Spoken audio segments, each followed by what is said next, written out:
Yeah. Well, this is firing up, Anita. This is a Gmail, Geddington Parish PC at gmail.com. So you could use that if you wanted to, instead of Yahoo.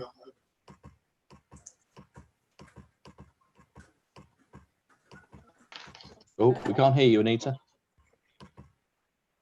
Can you hear me? Can now. Yeah, this is a Gmail, Geddington Parish PC at gmail.com. Slight delay there. Yeah, I think That was YouTube. It's got a 20-second delay. Oh, But it uses a Gmail account, Anita, right. which I've set up as Geddington Parish Council at gmail.com. So Geddington Parish Council. So you could use that account if you wanted to, instead of the Yahoo one. All right. If you want to use it, I'll tell you what the password is. Okay. Why? Is there any benefits that one over the other one? Or? Well, you complain about Yahoo all the time. Right. Oh, right. Yeah, that's true. But it's got to be a Gmail account for YouTube. Right. Okay, Chair, it's running. Great. Thank you very much. Thank you, everybody. Mark, is there anybody else in the waiting room, or are we? We're all in here. We're all in. Splendid. Thank you. Thank you, everybody, for joining. Especially in August. Obviously, we don't make a habit of an August meeting, so thank you all for recognising that we obviously have business. So hopefully we'll be able to rattle through and finish a little earlier than normal, although I do say that every month. Thank you, everybody. Item 1, apologies and declarations of interest, please. Apologies first, please, Anita, if you have any. I haven't received any. We did receive an email from Councillor Folk about 3/4 of an hour ago. Unfortunately, I think he's been unable to make it. Something happened short notice. So sorry, I missed that. It keeps going all fuzzy. Adrian, Councillor Folk, just sent some last minute apologies. He was unable to attend. Oh, right. Okay. Right. Thank you. No other apologies. Okay. Any declarations of interest? Yeah. No. Those are the usual ones. Okay. Thank you. Right, let me get back to it. Right. Unfortunately, then we'll move to item 2, which is a minute's silence in memory of Councillor Angus Gordon. What can you say about Angus? That's not been said. Obviously, as I said in my note, larger than life, contributed, is it 20, 30 years on the parish council? Some time as chair, did some great things in the community. People tell me all the time, always helping out where he could, always kind, very, very well known. I think we'll miss him enormously. As I said in my note, I'm just pleased that, I was able to take a card round and the gift from us. I know, Mark, you've obviously been around a couple of times and keep in touch with the family. Does anybody else have anything they'd like to add before we observe a minute's silence? Thank you. We could just observe a minute's silence, please.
Thank you very much, everybody.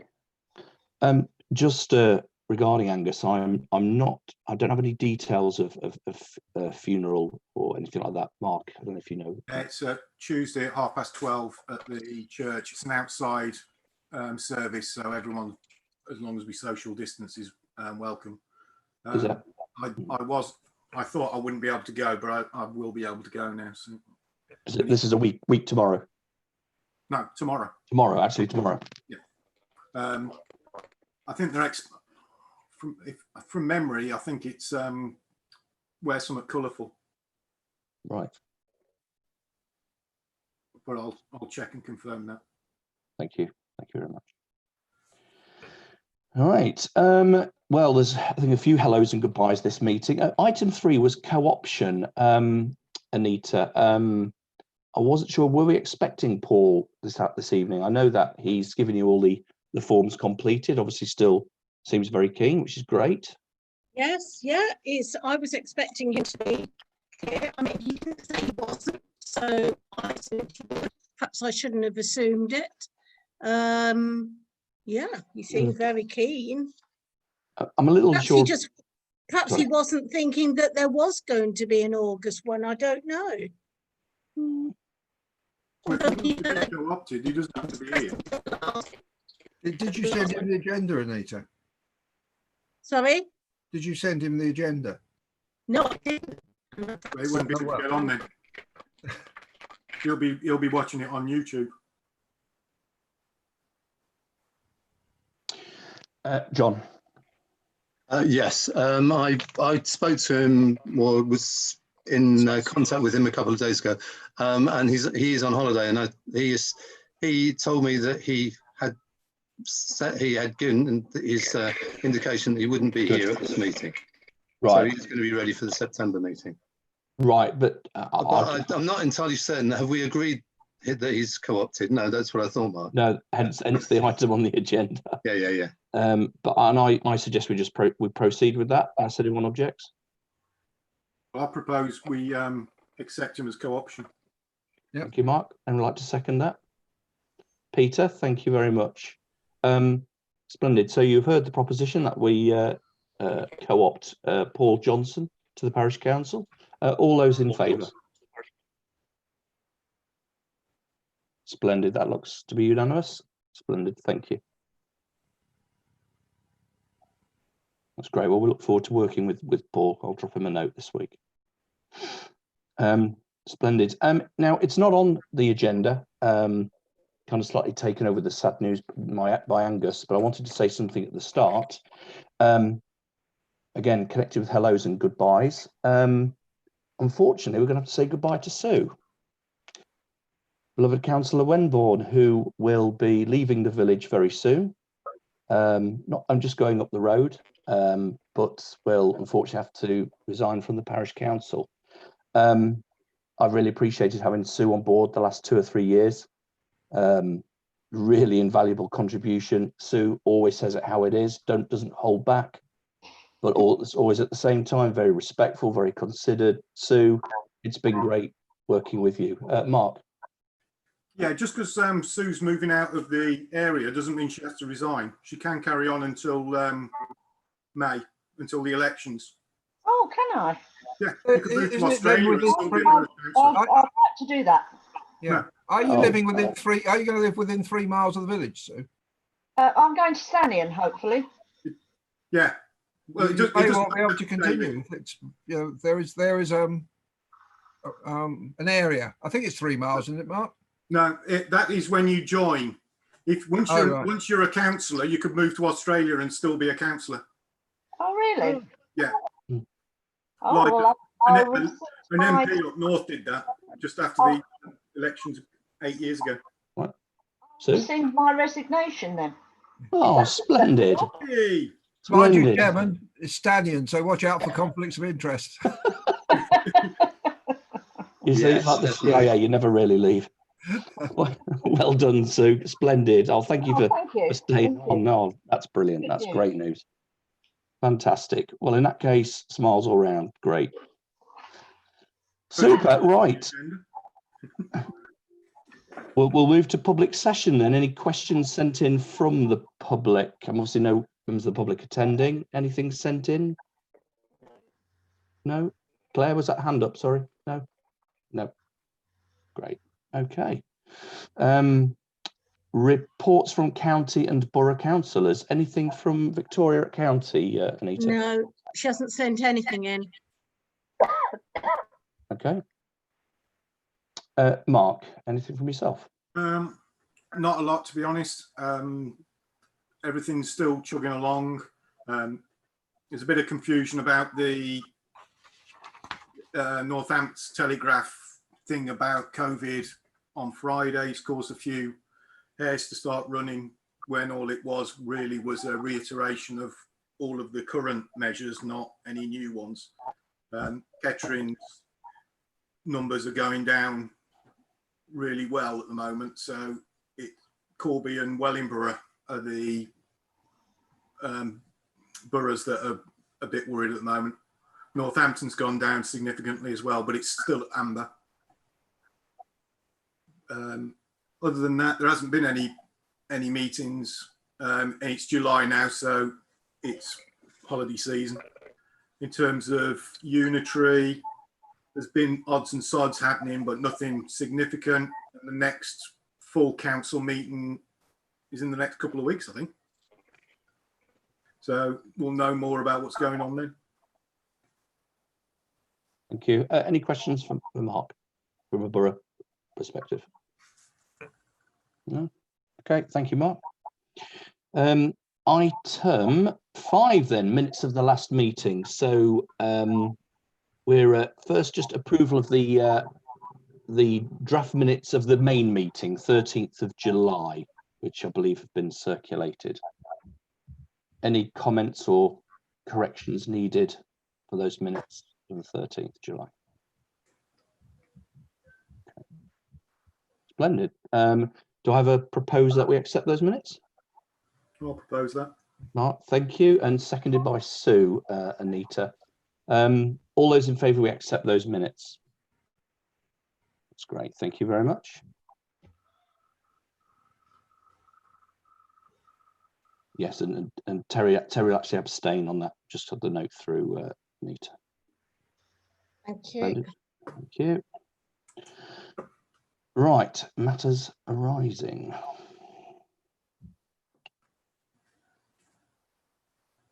So my machine's a little slow. I'm not in my usual spot.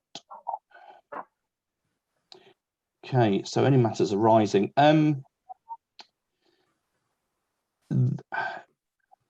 There were some corrected minutes from June, and there were 2 corrections that were to be done, and the clerk circulated the corrected minutes. Yeah, we received those, I think, Chair. Yeah. Yeah, they were sent out. Yeah.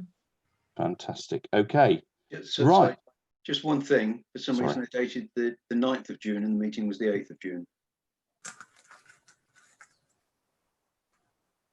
If you look at the draft minutes themselves, they're headed for the 9th of June. Oh. Oh, right. Okay. June. It was the 8th of June. Oh. Well, I can correct them and recirculate them. If you don't mind, please, Anita. I was only flagging it as a matter of course. If you want to recycle it, then that's entirely a procedural matter. I think we should, if it's a different day. We might live with very minor issues. I think that getting the day right, I think we should do that, Anita. Sorry, but Yeah, well, sorry. No, That's right, please yeah. don't apologise. I apologise. right. Okay. Right. Sorry for jumping ahead. Okay. Thank you for that, Peter. I'll move on to second action then. GigaClear. So the clerk to contact GigaClear to ask for update or any information given to Newton residents. I think you've probably done that, Anita, but it would appear Well, I that... did it. Yeah, I did it, but it's all been superseded now. Well, it has. David, I think we know, but David, do you want to just give us a little update on that? Yeah, just to say I had a phone call from Liz Faulkner to say that they got approval to a new type of fibre installation. They'll be starting on the 14th of September. It'll be in a fortnight. There's no roads to be dug up, no pavements to be dug up. They're just putting the fibre down through the old BT channels. I just seemed to me stunning that they couldn't have done it years ago. I mean, why did they ever set out to dig up all the roads? I've just no idea. It seems extraordinary. She said it was a new idea that came up and we trialled in Milton Keynes and it seemed to work well. What, using existing trenches? Why the BT have been doing it for years. So I don't know. Somebody said in the village, that's good news, but I'm not going to hold my breath. No, I think, look, well, it sounds good. So all's well that ends well there, I think. But hopefully, let's see if it comes to fruition. But I don't think at this stage there's any reason why it shouldn't. So that's splendid. Okay. Well, nothing else. Yeah. No. Just because it's pertinent to Gigaclear and it doesn't feature anywhere else on the minutes, at some stage we should be flagging that they've so far done 0 reinstalling of reinstatement. Yeah.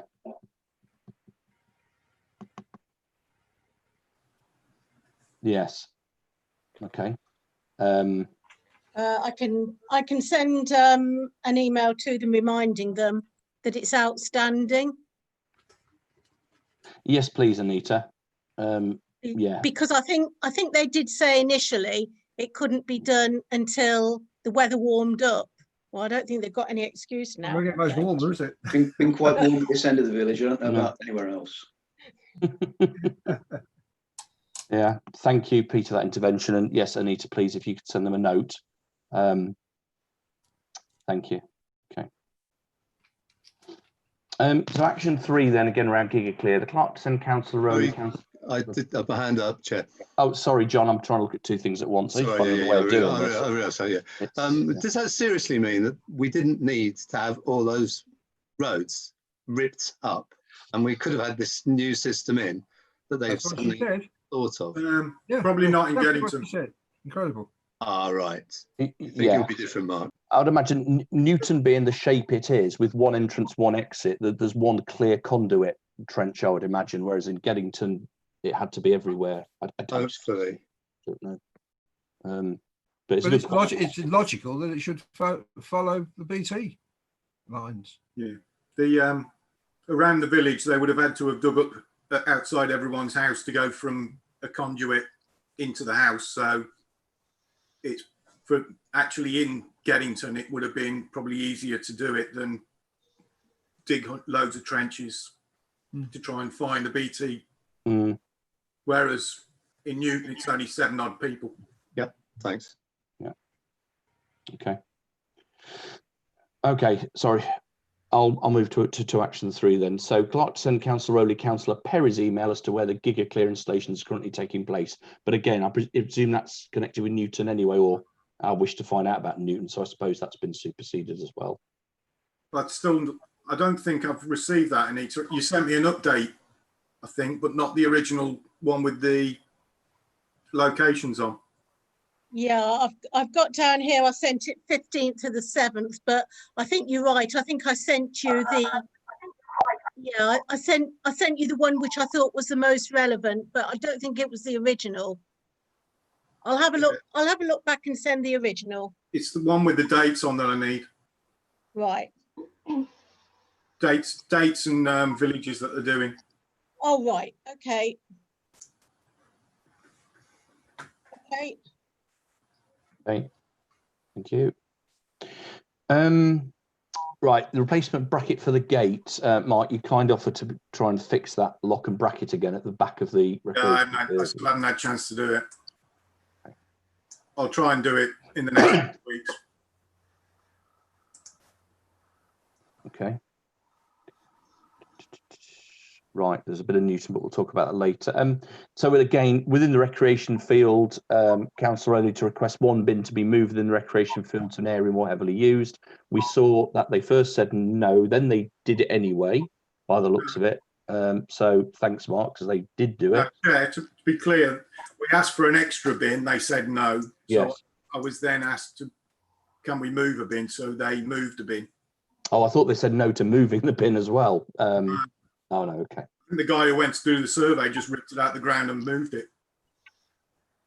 But he did say that the two of the bins that are there, still in the playground, he couldn't move those because if he lifted them, they'd probably fall to bits.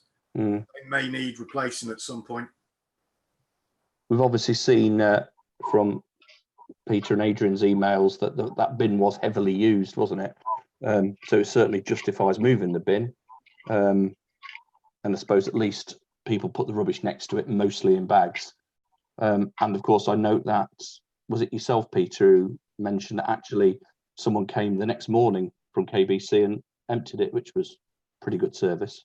And I've noticed a number of mornings since then, you know, that it's been cleared again. So over the weekend, it was even cleared on Sunday. Yeah, I think it's every day. I think it's an important thing for all of us to note, because at the end of the day, whilst we're here to flag up issues for residents, I think we should also quite rightly let residents know when asked that, you know, things that are working and working properly. And I've got to be honest, for that to be going specifically checked every day and collected is good. I don't think we can ask much more of KBC specifically with that. Thank you. So just moving on to action 6. This assets register, well, we cleared that up at the extraordinary meeting, Anita, and I think I sent that final version back to you that we all agreed. Yes, you did, yeah. So that's superseded and done. Okay, and again, I'm just looking, it's not a specific action, but again, in terms of the risk assessments register, Councillor Folk amend the register and circulate for the next meeting, and I think he has done that as well. Adrian did mention in his mail tonight that he was still hoping for input from any other councillors. Right. Okay. Well, it's on. I think it's on the agenda, so we'll cover it then. Just scrolling to the next. Sorry, it's a bit slow because I'm trying to keep you all on one eye and then the agenda on the other. Where are we? Oh yes, this was the issue. Action 7. This was the potentially that the plan application in Little Oakley hadn't been correctly advertised, and the action was if Mark as Borough Councillor could check that. But I know we had some feedback, I think, from Adrian, who went and saw that there were notices up. I don't suppose, Mark, you. I checked with the planners and they'd sent it to all neighbours, and it was on the lamppost as they have to do. It had all been done. What it has raised is that we need to get some councillor training. In terms, especially for planning. Sorry, in terms of what specifically? Well, Adrian is the next door neighbour of that planning application. So he's got a he's got an interest in that application. I think, to be fair, he did declare it, didn't he, not at the last meeting? Okay. He may not have formally declared it. I thought he did mention it though when he said at one point that he lived next door and that's why he hadn't heard it, but he didn't declare it. Okay. We didn't vote on it. We didn't look at it. It had already gone. Okay. So it was immaterial. Still needs to declare it. Okay, I think the point is then that we can minute that, you know, all councillors must be aware to look at the agenda in advance, and if in doubt, declare the interest and point out which. And yes, I think if you live next to or a property next to or very close by, there's no harm in declaring that as a formal interest.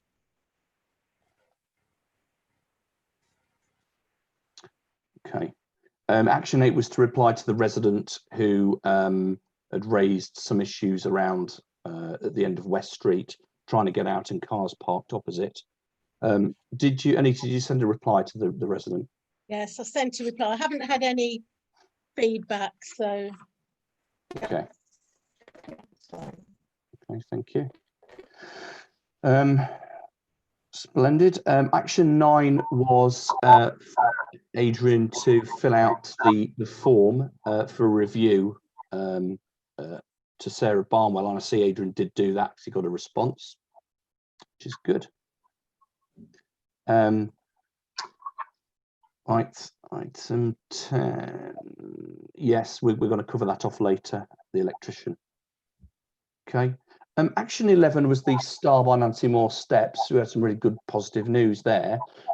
Council good to ensure he obtains in writing from Boughton Estates that they're happy to pay for the gates. Peter. Yeah, Anita had actually received, and then shortly after the meeting circulated Rachel's confirmation that she had agreed that they would be paying for it. I did ask Anita, and she has done, I did ask her just to clarify without being too pedantic about it, they said they were going to pay for the gates, and I did ask her just to clarify that the price I gave her included fitting as well, and just as a formality, I thought it was sensible that it was covered, so Anita has done that. Okay. Right, so have we had a response or not? Sorry, Peter, and Anita, rather. No response yet, but it only went off literally about an hour before the meeting because I sent the updated quotation to them, which I think it was sent on Thursday. I think Thursday. So, but what I'll do, I've flagged that if I haven't replied from her I'll give her a week. So early next week, Monday, Tuesday next week, I'll flag it again, but she has only just had it, to be fair, so she won't even pick it up till tomorrow. Okay. But Right. I have flagged to remind to chase if I haven't heard from. Please do. Thank you. Yeah. Okay. So action 12. This is around the fallen fence at the back of the recreation field. We talked about that, and the action 12. The clerk to contact the company who'd repaired the fence previously. Notice there's not an agenda item on that point. So do we have anything back from that company, Anita? Because that's been flagged up by a number of residents now. Yeah, they've replied. I actually thought I'd sent an email out to them asking, well, I know I did.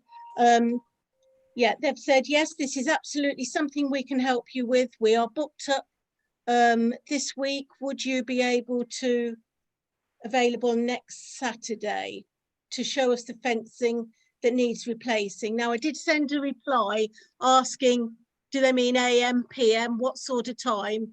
And I was going to send that out to you, but I haven't had a reply yet. So basically they're saying, can they come and have a look next Saturday? But I don't know whether that's AM or PM yet.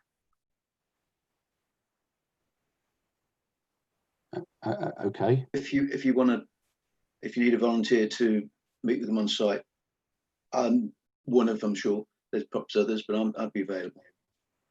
Okay, thank you. Thank you, Peter.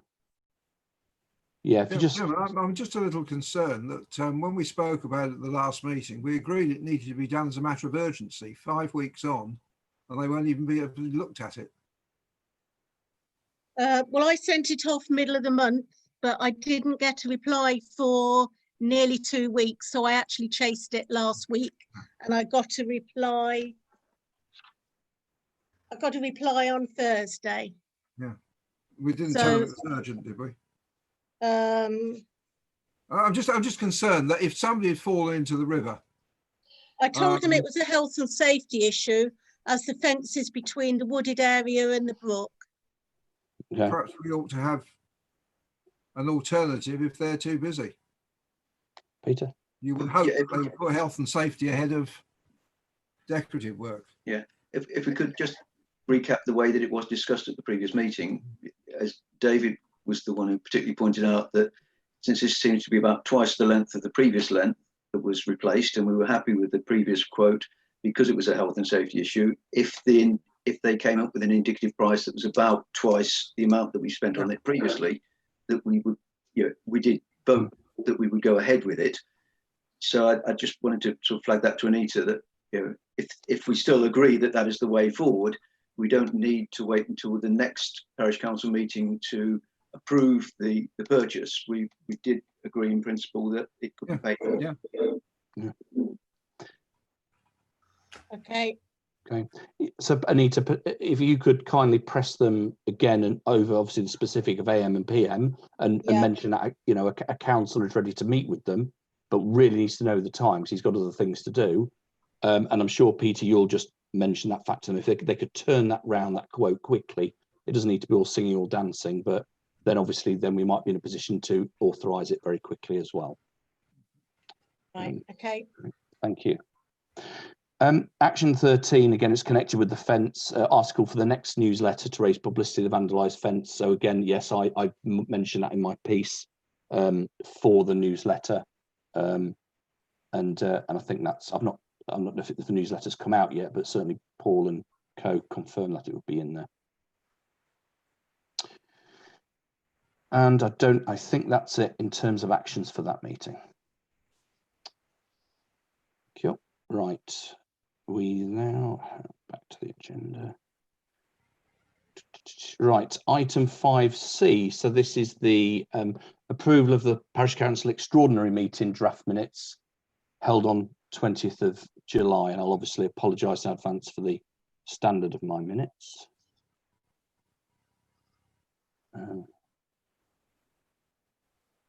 Sorry, I'm just fiddling on the screen again. It's just a little bit difficult. Where are we? Sorry, you've all disappeared. No, you're back again. Any thoughts on those minutes? Any amendments needed, Peter? Not an amendment. I felt that they summarised a lengthy meeting very competent. I apologise. Very thoroughly, and backhanded compliment. So I felt that they. I would propose that they're accepted. Thank you, Peter. Anybody like to? Okay. Thank you, Mark. Sorry, Claire, were you trying to second, or were you? Did you have a comment on those? Just, I was seconding it. Okay, thank you. Sorry, Claire. Take your choice, Anita, Claire or Mark. Let's. Right. Okay. Okay. All those in favour that we accept those minutes. Thank you. And I've had a note from Terry to abstain as he wasn't present. Against? Okay, thank you. And I believe there's probably only one or two actions emanating from those minutes. One, of course, was that I would send the return or the email with our comments to KBC Planning, which I did. I can circulate that to those that haven't got it. Actually, I should have done that if anyone's interested. But again, it was obviously fairly lengthy response covering all of the points within those minutes, fleshed out actually a little bit in some places. So again, thanks to everybody again there, especially Claire, for the work put into that. And again, yes, the assets register, we tinkered with that. We finally agreed, and Anita, I send that to you. Yes. So that's that done as well. Chair, I've got my hand up again. Sorry. Sorry. And it was in relation to the minutes of that extraordinary meeting. I wonder whether, given the discussions about flooding and the dates of incidents, whether we should be looking more towards diaring incidents of flooding so that we can be quite specific should there be any discussion around them. I'm not quite sure how we do that, but I wonder whether we should, so that we have some kind of historical record. I think you might find the minutes. Sorry, David, Mark was first there. Mark? I think the residents are already doing that because 2 days after the meeting, one of the residents was flooded from water coming off the field. But right. It would be a good idea. I'm sorry, David, I'll let you come in a minute. Just on that, on the on our website, which we'll perhaps talk about in a meeting or two, see how that's coming along.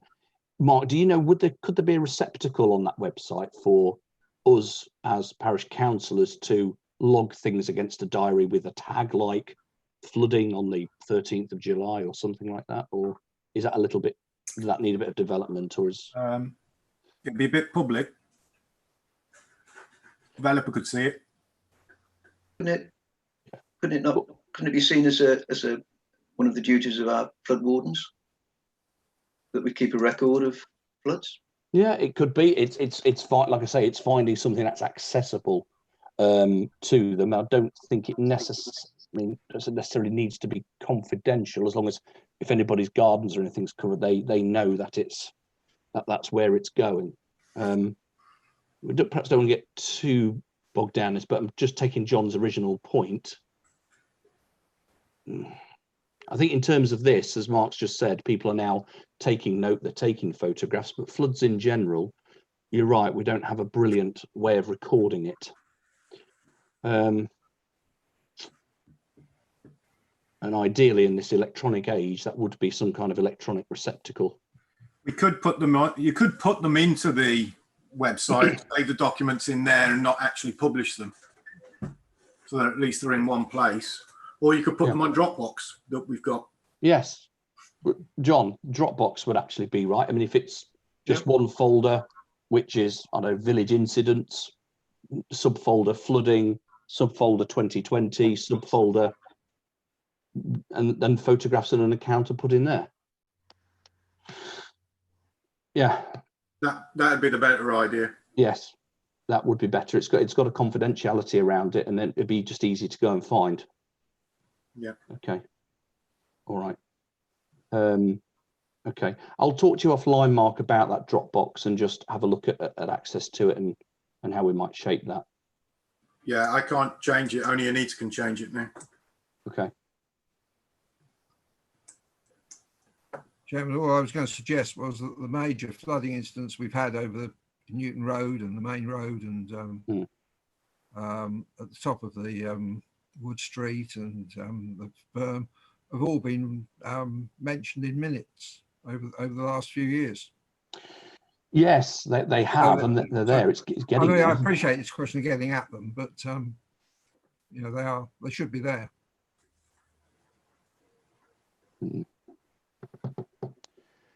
Yeah, I guess again, there's that piece of work to try and get everything, scanned in on Dropbox, but then it's kind of cross-referencing as well, isn't it?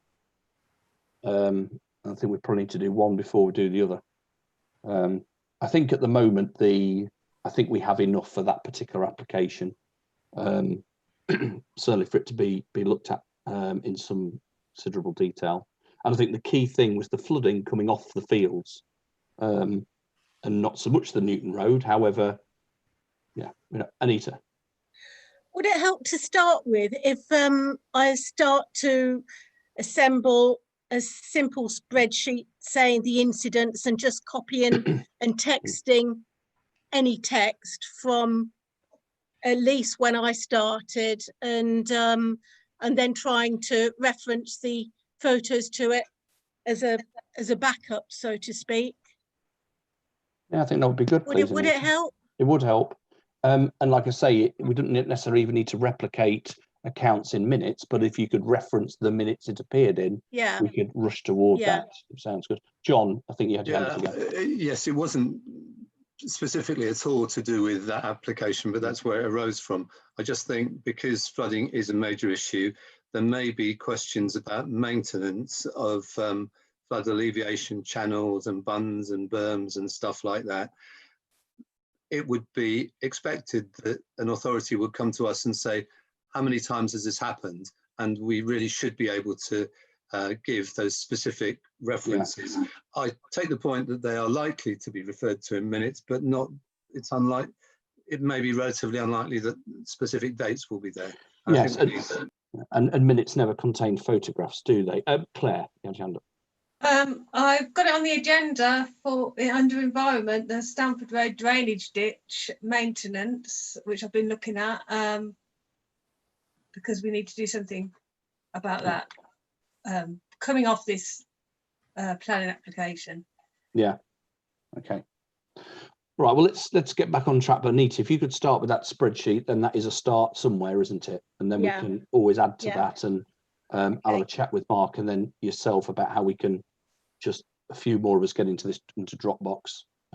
Start to organise that. Okay. I want to give it a good sort out as well, because it's just, I think it's not sorted out very well, but I just never seem to get the time to do it. But I really do need to do that. It's not sorted out. So I don't think so. Things are easy to find because there's a lot of the really old stuff and they're not in any particular, they don't appear to be in any particular order. So I just want to get it sorted out properly. But yeah, I'll perhaps speak to you further on that as well. Yeah, needs to be done. Yeah. Okay. Thank you. Let's move on, folks. Item 6, finance then. So over to you, Anita. Hang on a minute. Okay. Hang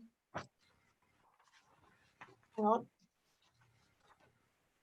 Yes, I circulated around the bank statement figures. Community account statement as at 17th of July, £49,393.26. The business saver account, £10,778.18. Yeah, that's just the account for payment of TG Electrical. Yes. Who did the light, and I believe Peter had a word with Brian Leighton to see if everything was fine. He carried it out last Saturday, didn't he? Yeah, but we had the agenda before Saturday. So did you have his bill before he'd done the work? Because he only did the work on Saturday. No, he hasn't. Sorry. No, I haven't.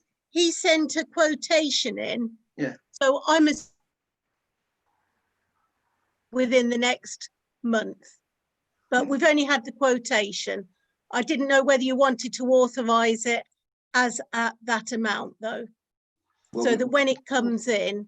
We did authorise the purchase at that amount. So, yeah, if his invoice is in line with the purchase order you gave him. Yeah. However, your specific question, I was down there very briefly. Brian was with him a lot longer. It has been installed. Brian carried on a second inspection that the electrician wanted to do inside the hall to check the circuit breakers and things like that. He was happy to sign everything off, and Brian was happy. So the work was finished. Okay. So we're in a position now, aren't we, to be able to approve this payment?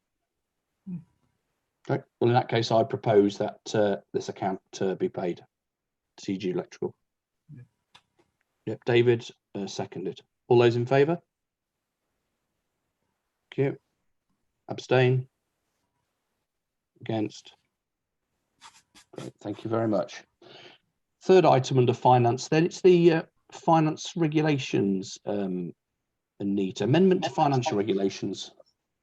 You could just remind us. Yeah, there was an amendment needed to the finance regulations if we are going to start having the option of using online banking. Right.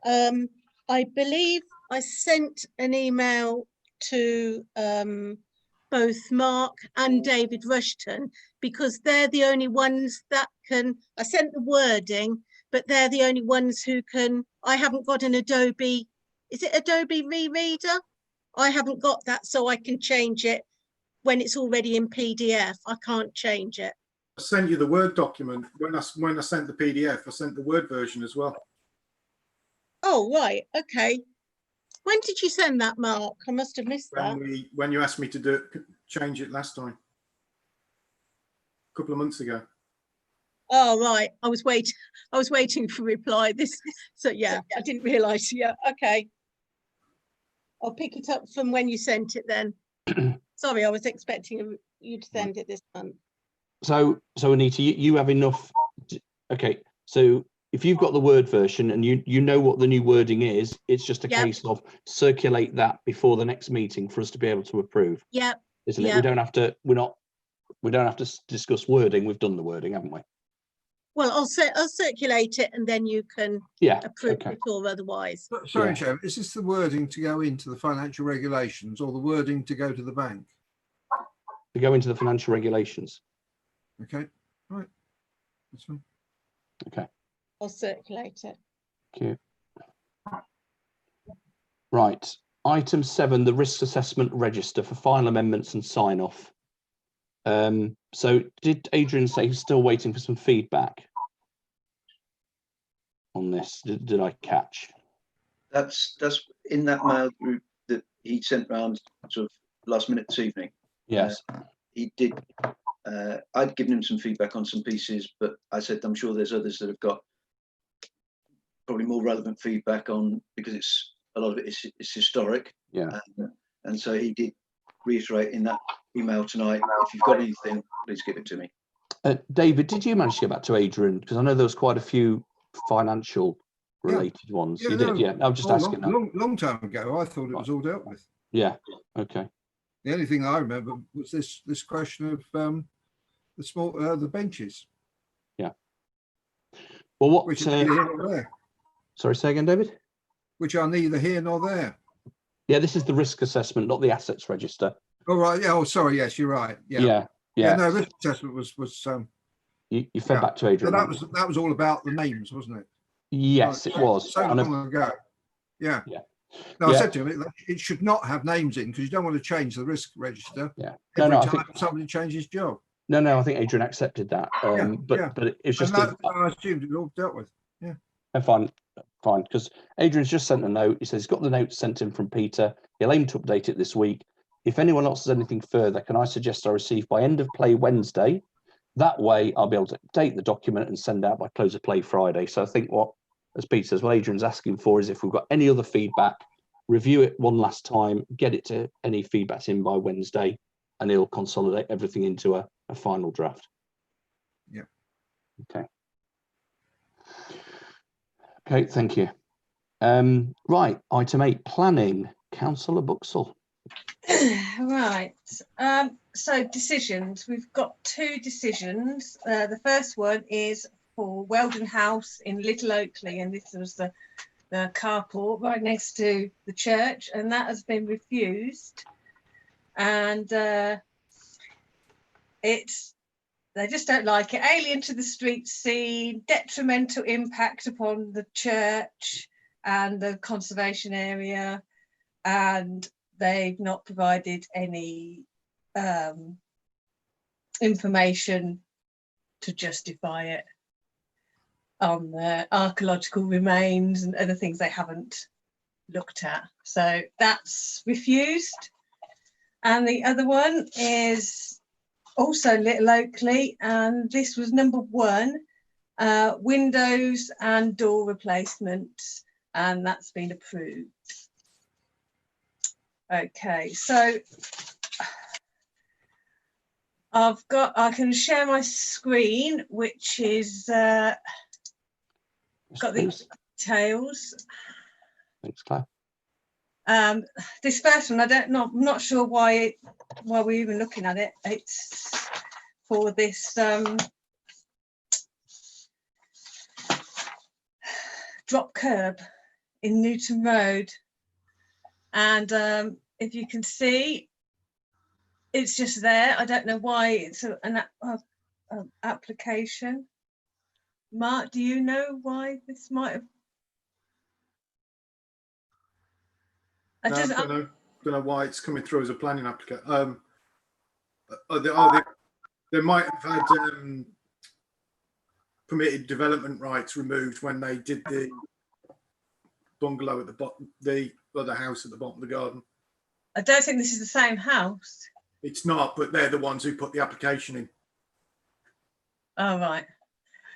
Oh, no, not. This is the bungalow. It is also. Yeah. Yes, the bungalow. Is that refurbished bungalow?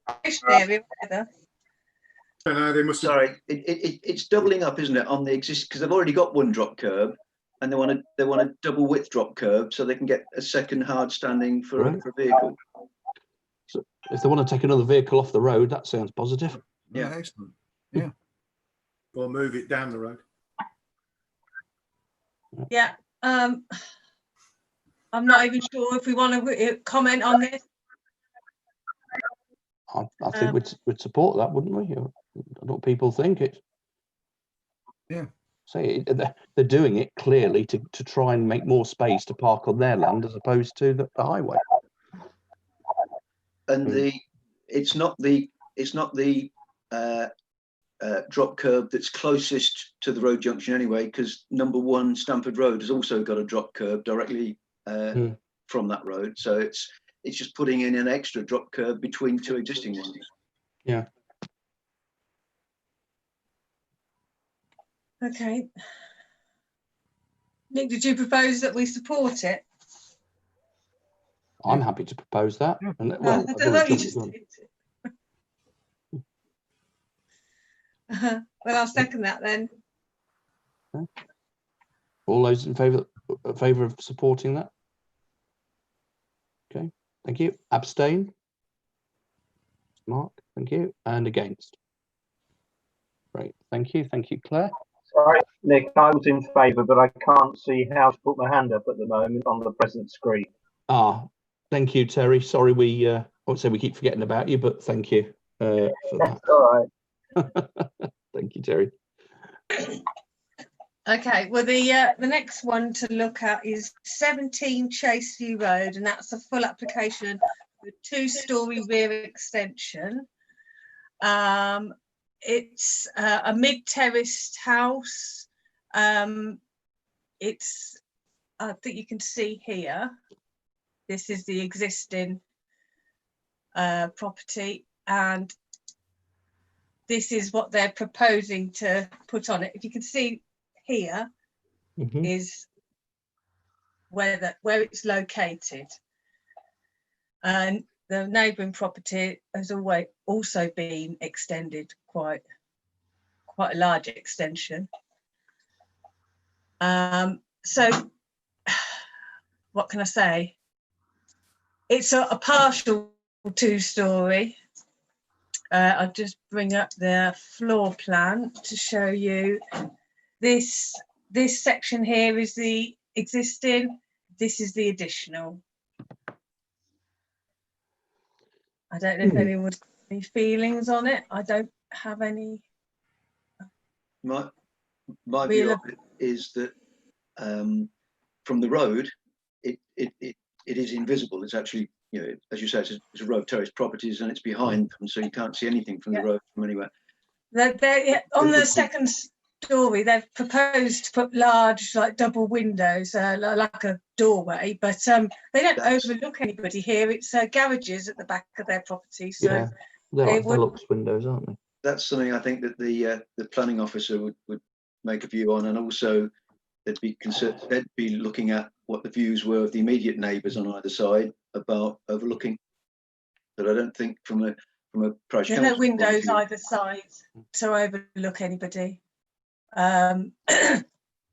It does come very close to the next door neighbour property. Here's the party wall, but that property is really extended as well, so I can't see there being an issue with it. It doesn't have anything. I mean others are extending at the back on Chaseview Road, aren't they, Claire? Yeah, I think the layout of these houses is very difficult to manage anyway. Yes. Old council houses, so I'd see this particular application as falling into the category of we wouldn't object to it. I don't necessarily see it something that we would be voicing. They're adding a 4th bedroom and an extra large and a large downstairs room, and that's it. That's all it is. Does anybody have any objection, query, or raised eyebrow to this at all? No. No. Well, I propose no objection to this on the basis of others. Peter, are you seconding, or? Yeah. Peter's seconding. So the proposal is no objection to this proposed development. All those in favour and support of that? Splendid. Thank you. Terry's in favour as well. Thank you, Terry. Abstain. Thank you, Mark. Against. Great. Thank you. Thank you for that, Claire. Really much appreciated. There was just a couple more things I wanted to bring up. Both that I've been alerted to a Boughton Estates application, which I haven't been able to find online yet, that's just gone in for Boughton Lodge. I don't even know where that is, but it's... Strange enough, that was going to come into the next item, so interesting. Sorry, Claire, if you'd finished, Mark might have something to say on that. I was just going to say Boughton Lodge was only put in this week, so it won't be processed. The applicant has asked to speak to the council about it. It's coming to us because half of the property's land is in our parish, and the other half is in Walkton's. The parish boundary goes slap through the middle of the property. Yeah. So it is a demolition and a rebuild of the old farm to the same footprint. Mark mentions there that apparently we've got some correspondence or some indication that they would want to address the parish council.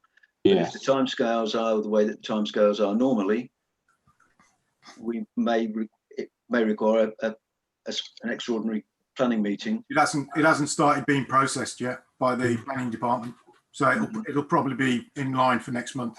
Mm-hmm.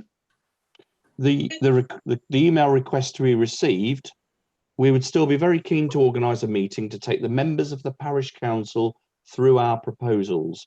What would be the best way to go about organising a meeting of this nature? So that's the request. Well, I would have thought at a extraordinary meeting where we're discussing the planning application, that's the usual time, isn't it, for discussing it? You know, people... Yeah, well, that's what I've told him.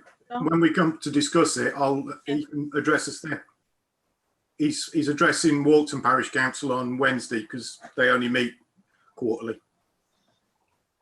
Mark, do you think, you may not be able to comment, but if you are, do you think it is something that would herald a extraordinary meeting? I haven't seen the application.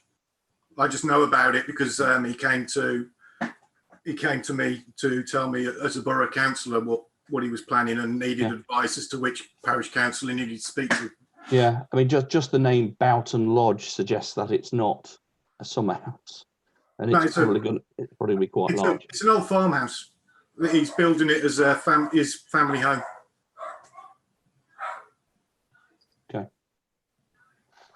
Okay. I've also got one more thing I wanted to bring up tonight, and that is the government white paper on planning, which is now in consultation, and we all need to have a look and take a view on it. And I would like to agenda that item for next month. Okay. I think it's going to be really important that we have a look at it. Judging by the emails we've had from NCALC and CRPE, it was worrying that there could be areas for development that wouldn't need planning permission if they were identified as growth areas. I haven't looked at any more detail than that. All right. Okay. I'll come back to the minute, Sue. Are they not brownfields? Sorry, David. Sue was first, had a hand up.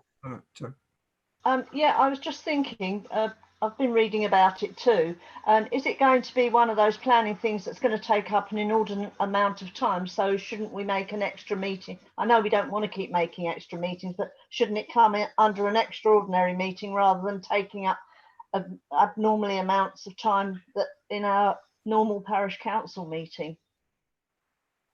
I think I'm not seeing it. I suppose, David, I'll come back to you in a second. Claire, is it the kind of thing that if we dutifully do homework on it, we can possibly agree in 10 minutes within a meeting what our response is? Or as Sue suggests, is it not as simple as that and we would actually need some time to discuss the implications rather than just read them and form an opinion individually? I don't know yet, because I've only just seen this information. So we've got till middle of October, I think, to make to send in our comments on it. So It gives us a little bit of time to look at the details. Well, right, we'll have to think about David, then Peter, please. Sorry, David Watson. Yeah, I thought it was all to do with redevelopment of Brownfield, but if we're going to have a meeting to talk about Boughton Lodge, why don't we have one meeting and talk about the two of them? Good idea. Yeah, Makes sense. Peter? Yeah, I mean, from the point of view of, picking up on your point about how long is it likely to take, it is a very detailed, complex and controversial thing, because as Claire says, there are three categories of land, and if it falls in the first category, it means it doesn't even require planning permission.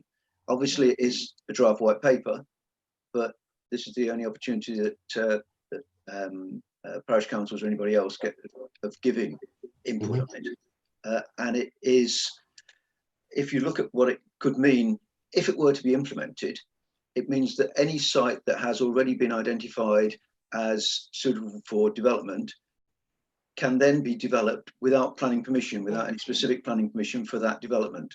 So it is quite controversial. And with respect to brownfield sites, that would still apply to those. There was only one category that actually has a level of protection. Okay. Now, I don't want to sound pessimistic. I'm hearing this obviously clearly very important and could be quite impactful. Is the purpose of having an extraordinary meeting that we form comments and feedback and we actually think they'll be taken into account? Or is it that we all understand this new situation and almost take it as read? What would be the...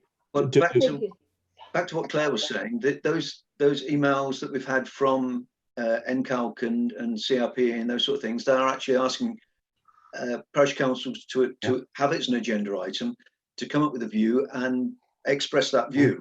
So it is something that they are looking for action and support. Whether we would then choose to support it is another matter, but certainly it is something that it's not a consultation such that we're aware of things that are being talked about. It actually is something that they want input on. Fair enough. John? Yeah, whether or not we think that our comments will be listened to, I think it's essential that we do make comments if it's important to our community. I think the rest of the parish councils in the area may wish to be doing that as well, across the country as well. Okay.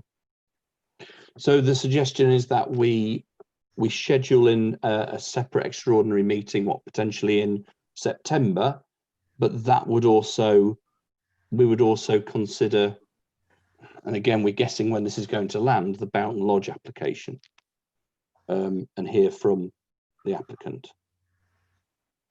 Is that what we're suggesting? Yeah. Mark, do you have any view on that? You may not be able to express a view, but I'm waiting for the head of planning and head of housing to give me a brief. What how head of housing planning's on holiday at the moment. Okay. From a borough perspective. Okay. So, excuse me. Okay. Well, look, I think that's a very good suggestion on both. The only danger is that we could schedule this meeting separately sometime in September, but the Boughton Lodge application not be ready. But I'd imagine if the application went in the last few days, it's going to be fair, it could probably land even before that. So I don't know, unless we feel actually we'd like to schedule a meeting in early September, very early September, which is separate and just to deal with these two issues. Yeah. I would second that, actually. Okay. I think then we're ahead of the game, aren't we, a little bit? I do take all your point, John. I take your point that, you know, we do have to consider this. Look what happened recently. We have to have got a voice in there around these developments. And I do think that, you know, if Boughton want to be developing, I think that the village would expect us to take the time out. So, okay. So if we could look at very early September, obviously, I think this is going to be by Zoom again. Yeah, it won't affect probably, but I'm going to be away from the 6th for a week. I think we'd probably try and get in there before then, David, but I'm not sure when the actual meeting falls, but you may be away for that. No, I should be around for the actual meeting because it's the second Monday and the 7th is the first Monday. Ah, right. But I was thinking of the extraordinary meeting. Yeah. Well, if we try and get the extraordinary meeting as close to the 1st as we can, that's not a weekend date. Yeah, We not could- the 3rd. Excuse me. I say not the 3rd. Okay. So let's, if we could just have a look at that, Anita, when we might want to schedule that in. Potentially the Wednesday, the 2nd of September. I think that would, I'm guessing that would be in time to give comments back on the Boughton application. It also gives us more than enough time both to look at this white paper if Claire or Anita yourself can circulate it and have a hearty discussion. So I suggest Wednesday the 2nd at the moment. Okay. Thank you. All right. Thank you, Claire, for keeping us abreast with that. Yeah. Okay. So let's move to item 9 on correspondence. So I just want to bring back this Boughton Lodge. Again, the applicant has written to us and has said that. So what would be the best way about organising a meeting? Should we go back to the applicant and say, well, look, we're looking at a meeting on this day, date and time. You're welcome to join us and brief us on that. Mark, I think that's the politest way. Yeah, I mean, we just need to tell him when we're going to discuss it so that Yes, yeah, he can make his representation. That's all he wants. absolutely. And Peter, did you have a comment there? I was simply saying that seems logical that if we're identifying that date, then he's asking what would be the way forward, and we can go back with a positive response that yes, we're certainly willing to meet, and there's a proposed date. Great. Okay. Thank you. Splendid. Right. Just back to correspondence. Then item 9. We have had an email to Anita, which Anita's forwarded to me, and it's easily answered, but it actually raises a wider issue. So it's from a resident who's proactively gone to Anita and said, look, obviously the shop's in a bit of a mess. I'm quite keen to take it on. Who do I talk to? Well, that's great. I mean, there must be at least 50 or 100 residents all asking the same question. The answer back to that resident, who's got some great ideas and would probably make a great job of it, is of course direct her to Boughton Estates. They have the lease on the property. It's not a parish council issue in terms of the lease or who holds that. And that's of course easily done and politely done. I suppose it raises another question, which is, should we make a polite representation to Boughton without being too presumptuous to say that if the lease comes up or the lease becomes available or the property vacant, would they consult with us around potentially our own interest or community members who may have an interest before going to the market? Is that something we could do, should do, encourage, not encourage to do? Peter? If I'd had some correspondence with Rachel, and then you saw in the correspondence that Anita forwarded that she has said that, because I was asking her 2 months ago at least about, was there any insight into the short-term and longer-term implications of PAT and the post office? And what she said to both me and in the written response to Anita is that they've had no success in speaking to him, and they are trying through solicitors.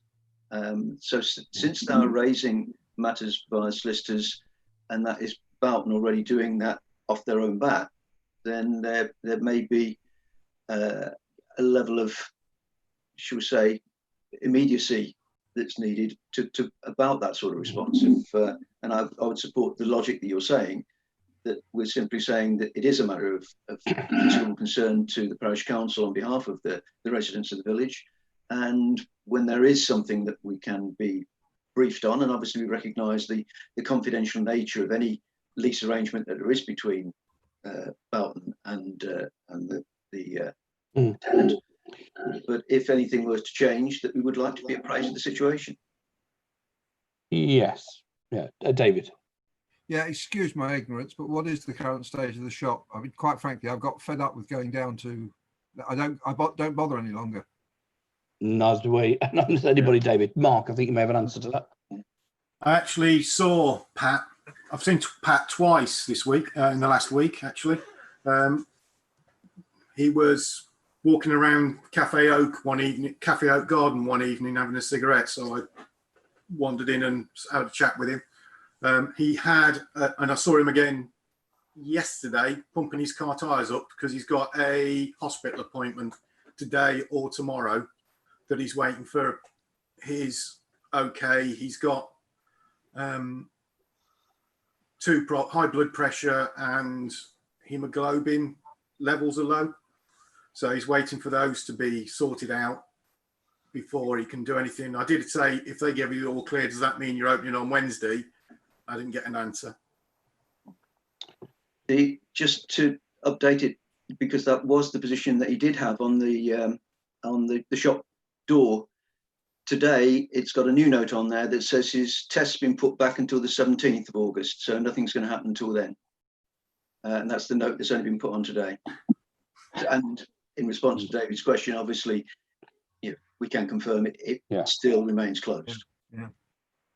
I know there's not a lot that Boughton can do at the moment. No. No, and I guess we're still on this unfortunate merry-go-round where residents are still affected by this. And I think we've gone nearly as far as we can. I mean, when the situation changes, we'll respond accordingly. I guess my question is, and it's kind of prompted by not just that lady's email, but again, the literally dozens of people who we all speak to who have expressed an interest. Is it, whether it's etiquette or not, should we write to Boughton as the landowner and say, if this comes up before you go to the open market, so we're not asking them any other business, but if they get to the point where they're going to the open market, obviously things will have happened. Would they mind consulting with us first over the potential of our own interest as a village asset or parish council asset, or on behalf of a number of residents who are interested and have business plans? Could we write about? Does anybody object to that? Yeah, I agree. I think that's the sort of thing we should, as a parish council, do. Yeah, rather than pestering them about what they're doing now, just say, look, when you get there, could you talk to us first, please?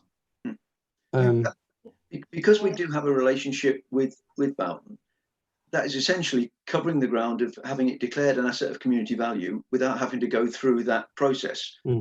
We could, simply ask with a very gentle word, let's keep us in the loop on this. Does anybody object or have concern with that course of action? No, absolutely. Thank you, Terry. Okay, Anita, would you mind sending that note? And again, I'm more than happy to take a look at that this week or later this week, if you don't mind. It's about getting that line in the sand, polite line in the sand with Boughton. Yeah. Okay. And then we can also mention it to the lady who's asked us, and indeed anybody else who stops us in the street, and ask the same question. Thank you. Still haven't had anything back, have we? Any response to our letter? I guess. Well, I've not had anything formal or informal. Mark, you may have mentioned them to Mark. I'm not sure, but Sorry.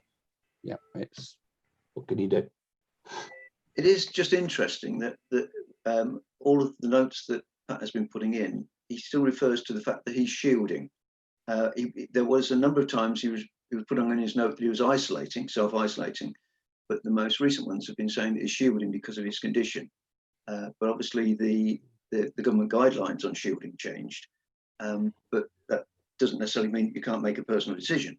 It's necessary to shield. I know we've done it to death, but unfortunately he can isolate, shield and do whatever he likes. There's, unfortunately, isn't it? Silly as it is if you're owning a business, but unfortunately we can't. It is just very sad. Okay. Anything else under correspondence? Anyone? I picked on those two things. Is there anything else? Okay, thank you. Let's move to item 10. So this is the land registry forms. And we may, Terry, we may have to ask you to comment on this, although I know the line is bad and we may need to converse via email.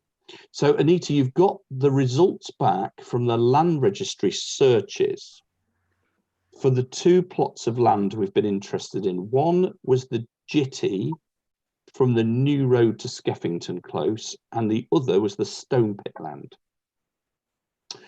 And my reading of those, again, is that there's nothing registered at all for the Jitty between New Road and Skeffington.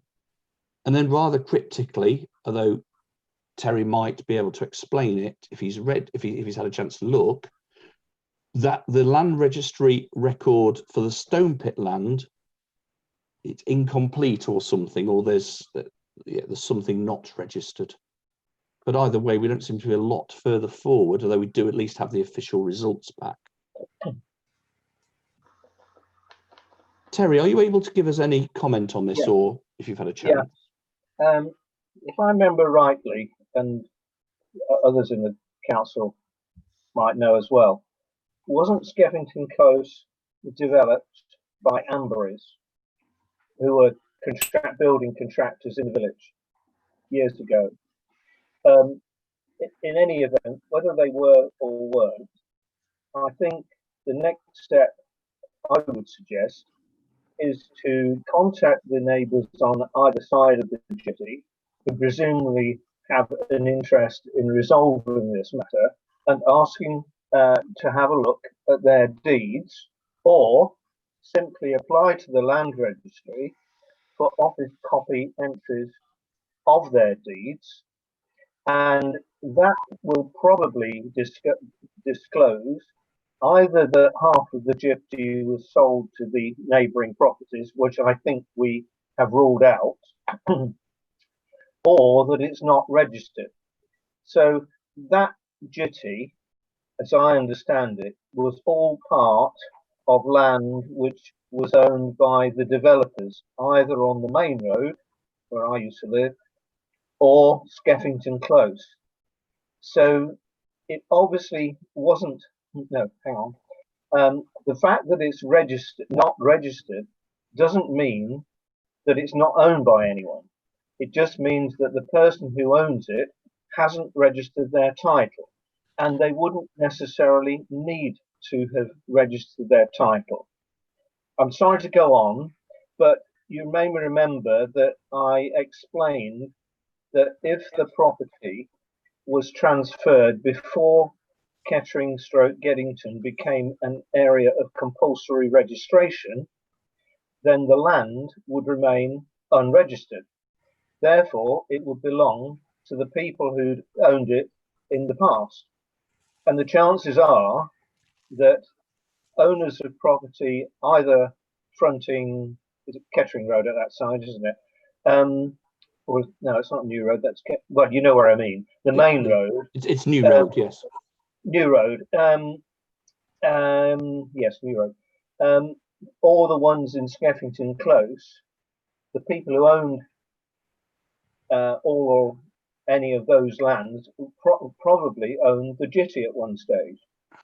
So if we could get at the ownership of the Jitty at that stage, then we could think about trying to establish ownership of it now. I'm not guaranteeing this will be happening, but those are the avenues to go down. So my first suggestion would be to, and it's going to involve money, but not a lot of money, is to do index map searches to see if the properties on New Road adjacent to the Jitty are registered, which the chances are they are because they'll have changed hands, and also the houses at Skeffington Close, and that should give an indication as to who owned the Jitty when the plots were sold off. Does that make sense? It does. It's the next step, Terry. I think it does make sense. So I'm just going to let Mark, then Peter come in on that, and then may come back to you. Thank you, Terry. Yeah, this comes back to right back to the beginning again, because the I know that some of the houses on Skeffington, not just the houses either side of the Jitty, have got in their deeds that they own and have to maintain X feet of that Jitty. Because one told me and then said, "Don't tell anybody." Our lawyer said not to tell anybody. And then, Mark, yeah, Mark, sorry, I was going to say, if there is a provision that they have to maintain some of it, then whatever that deed is, will surely reveal the person who imposed that obligation and therefore the people who owned it. yeah, I think it was the original the developer that you mentioned at the beginning. And I know New Road, because this is where it all started from. Mrs. Hopkins on the New Road, who's lived there for many years, she said that they used to own it and then it was handed over to the parish council in the 80s. The parish council evidently agreed to take it over in the 80s. So that's why all this started. So they agreed to take over the obligation or the ownership? Not sure. She just said to take parish council agreed to take it over. Well, we need to, if she has admitted or accepted there's an obligation to maintain, then surely they wouldn't object to producing that deed which imposes it, because that would give us another lane to investigate. Might do. She's fairly adamant that it's nothing to do with her now. Well, but that's just, but that's what people are saying, and it's nothing. We haven't seen anything in black and white, have we? No, that's why this all started. But let me just come to Peter then. There's two totally separate issues here: Stone Pit and the Jitty. Now, Stone Pit, what we've established so far is that neither of them are registered. Stone Pit, that was a highly contentious issue. Well, we haven't got to Stone Pit yet, Peter. We're still talking about. No. Okay. The emails that we're referring to, those two land registry forms, both of those covered the same thing. But if we look at the practicality of this Jitty, it was raised because somebody was complaining about how muddy it was and the uneven surface. Highways did do their survey and said it met their standards. So they have already viewed it and they would not carry out any work on it. If it had needed work done, Sarah Barmore was saying that they would have done it. So the ownership is particularly academic. Well, it's not academic, Peter. If it isn't council business. If the Highways Authority have accepted what they could have done, if it was up to a certain standard, then they would have adopted it. Like bringing up a road on a new development, you bring it up to the highways as a standard, and then the local authority adopt it as theirs. Now, it doesn't seem to me that they have adopted it. Otherwise, we wouldn't be having this problem, would we? But they have reviewed it. They have reviewed it to see if it meets their standards. And when they reviewed it, they were reviewing it as if they had fully adopted it. So, oh well, in that case, why don't we go back and get them to maintain it if we're asserting that they did adopt it at some stage in the past? But they're saying it needs no maintenance. It currently meets their standards. So, well, okay, Peter. If we're concerned about future deterioration, that may be a different issue. But the way that it was is that one of the residents was saying how muddy and uneven the surface was, and according to Highways, it meets their standard both as a highway and as a path. Right. Well, that presumably means that they're accepting that they have adopted it and are responsible for it. It would seem to be, and I think that's what took away the urgency of it. I think this was a very secondary to the Stone Pit land, which was much more urgent. Sorry, can I?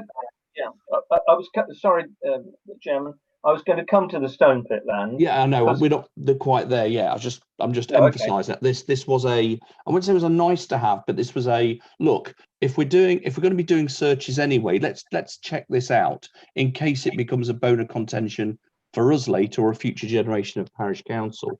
I accept Peter's point as well, and it does seem to strongly indicate that highways would take responsibility for it if the situation worsened. The question will become, do we just still continue down this avenue? Well, Sue, you had your hand up. Did you have a comment? Yes, I agree with Peter. I mean, we keep raking this over. I've been down the road on several occasions when we've had extreme rain, and there's nothing wrong with that part. There's far worse areas around other parts of the village that they can't complain. I don't think they've got any complaint about the path, and I think they're wasting our time because highways have been out there as well, and they agree. So, you know, why are we in that case, shouldn't we politely tell them that? Well, yeah, that's a good point, Terry. It is a good point. We probably haven't gone back to them. Look, I'm happy with that. At the end of the day, we have 141 things to do and get sorted for residents. Yeah. This seems to be something that would right itself if it was an issue. It's not deemed an issue. We don't have time on our hands to go chasing down this. Though I do take Terry's point. If we needed to know or to take to the next step, Terry's just defined how we would do that. Yeah. But it seems that it looks like we're agreeing that that's probably not necessary, and we just move on and get to the more pressing matter of Stone Pit. Yeah, I second that. Yeah. Okay. But Terry, that was a useful overview anyway, if we needed to go further. But could we do what Terry advised, is let the residents know that it's been looked into and there's, you know, it's being kept under review, but there's nothing to do at the moment. I think we should close it off with the resident, Anita, if you're able to dig that out. And it's going back some 6 to 8 months now. If you could just let that resident know that we've done searches and things, but highways have strongly indicated it's their responsibility, but it doesn't yet meet the necessity for them to intervene. And then if they're not happy with that, refer them to Street Doctor or whatever it's called these days. Yeah. Yeah. Okay. I'm not sure whether the initial email came to me. I'll look back, but I don't think it came to me. It may have come direct to you, Nick. Okay.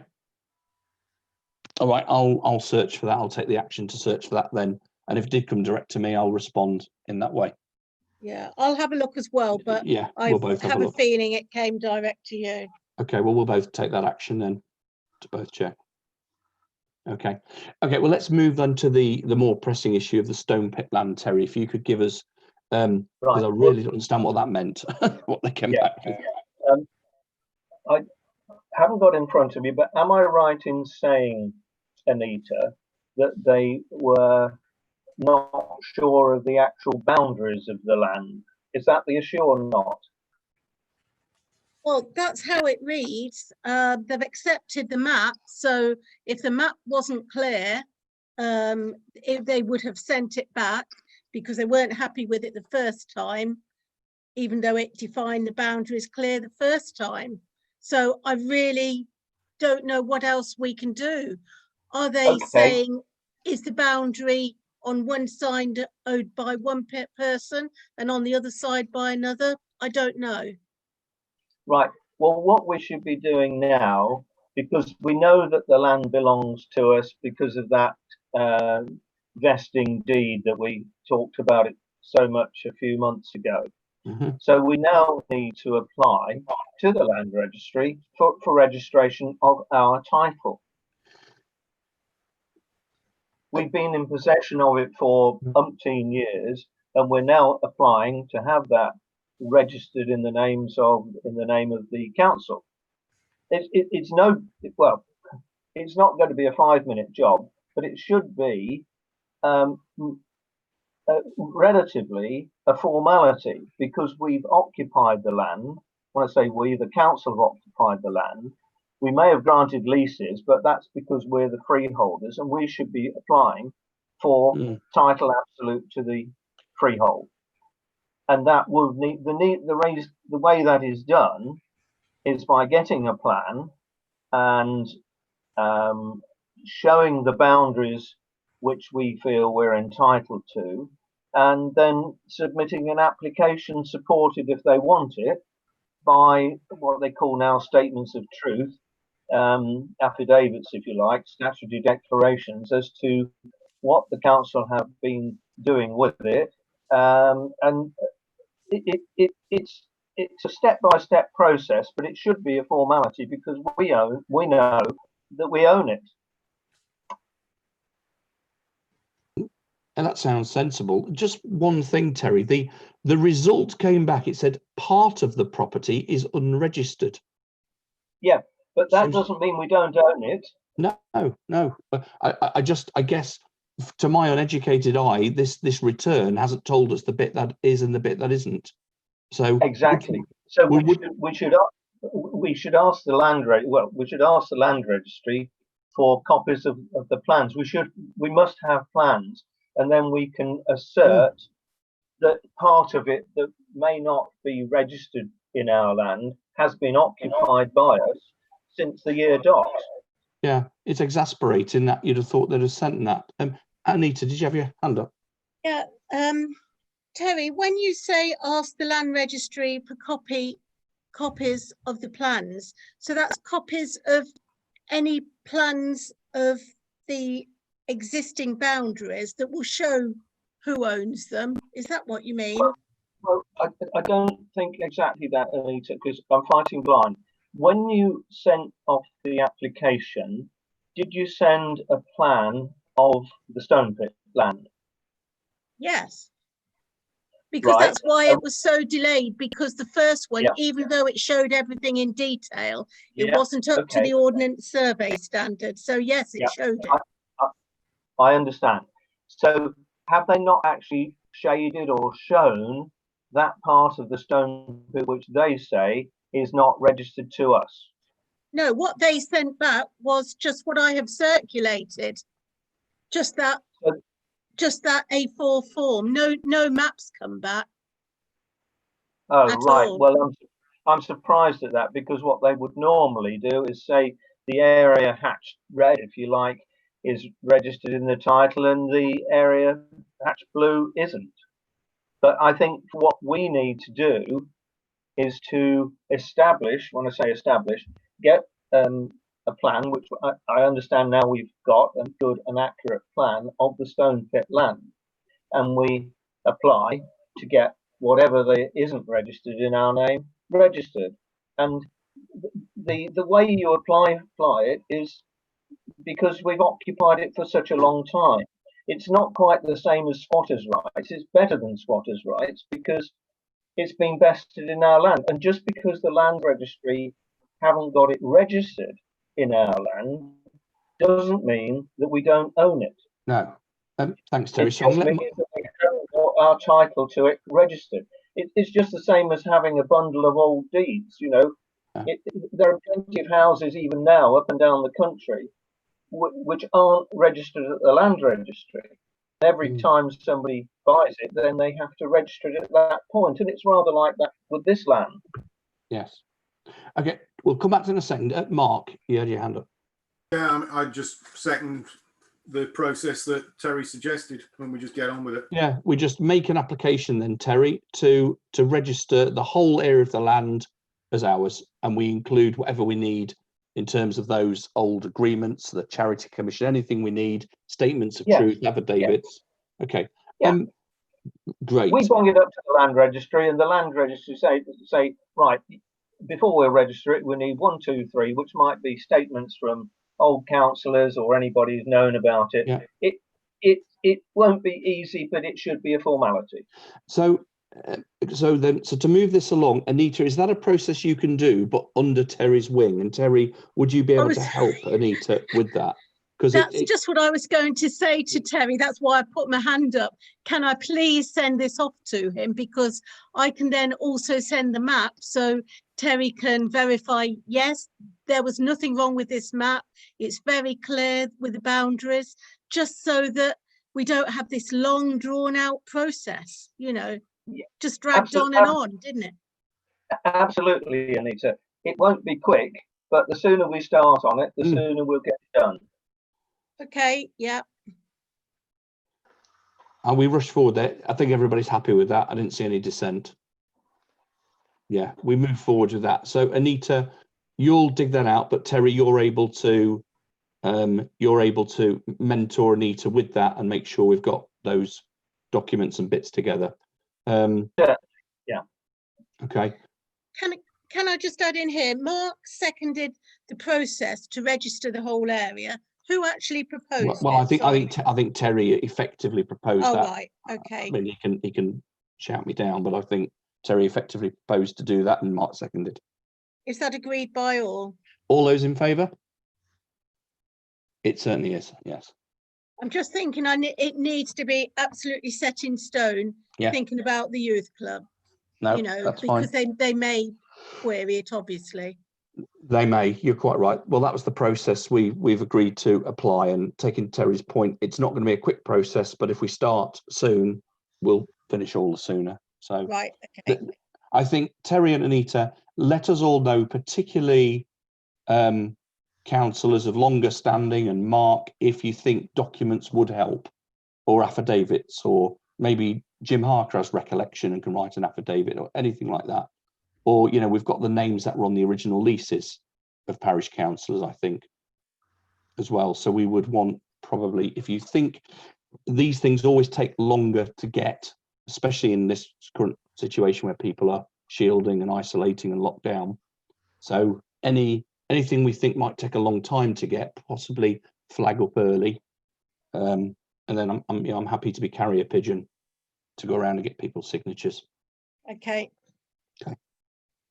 Okay, thank you for that, Terry. Thank you, Anita. I know that was quite a drag, but I think we're resolved the way forward. Thank you. Okay. Right, item 11, environment then. First item, Village Hall car park, review of progress and any action required to relaunch the tendering. Peter.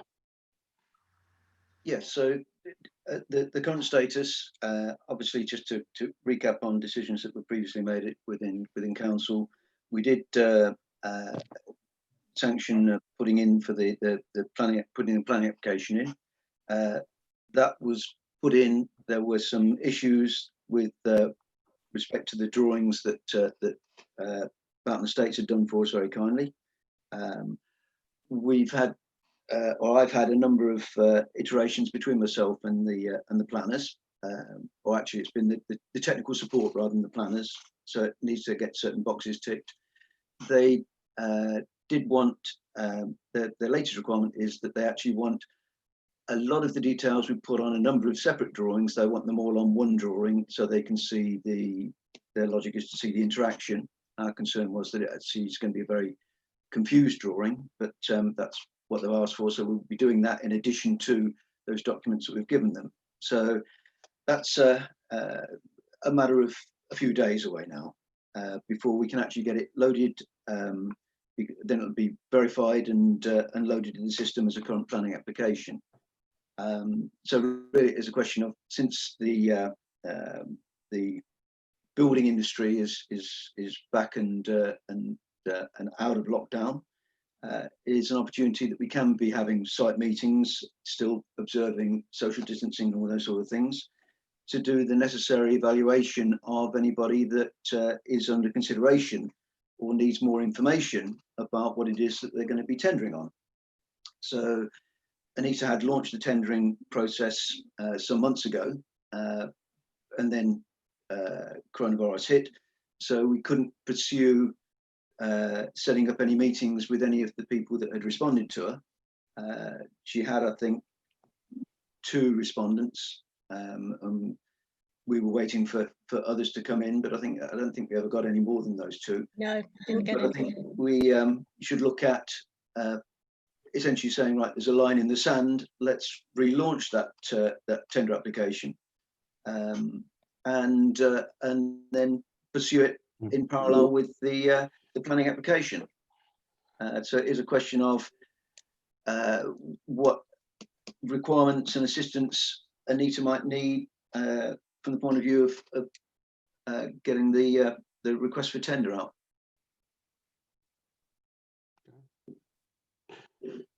So it's Mark and David in particular, any thoughts on this? Anything things you think that we should abide by and go with? I sent you a whole list of things that we need to consider for this tender. I mean, specifically off the top of my head, we need to know how they're going to treat the land, how they're going to treat the bins, the bench, the tree, their process, their insurance, what certification they've got. We need track record of the company, because it's, well, we estimate at least 35 grand. So we need to make sure that they're a robust company. We need to set out how we want the tenders to come back so that we can do a comparison, much like the playground equipment that we did. And I mean, I'd certainly be recommending we fire it via KBC's procurement team, because they can put it on the procurement system and it'll go out to the whole of the UK then. And then you'll get. I think there's a lot of very valid points there. Going out to the whole of the UK, I don't think it's necessarily the size of contract that would be appealing to people that have got to do too much travelling. Well, I think because we. But as a construction project, it's not a major construction project. It's not, but when you look at the original thing, it's very specific. We specified specific types of ground covering, etc., which will mean that you're narrowing down your company base considerably. Whereas if we're saying it's got to be that structure, opening it out to the UK will give us more the chance of getting more companies to actually be able to tender for it. And again, it's at least 35 grand of public money. We've got to make sure we've got a number of quotes.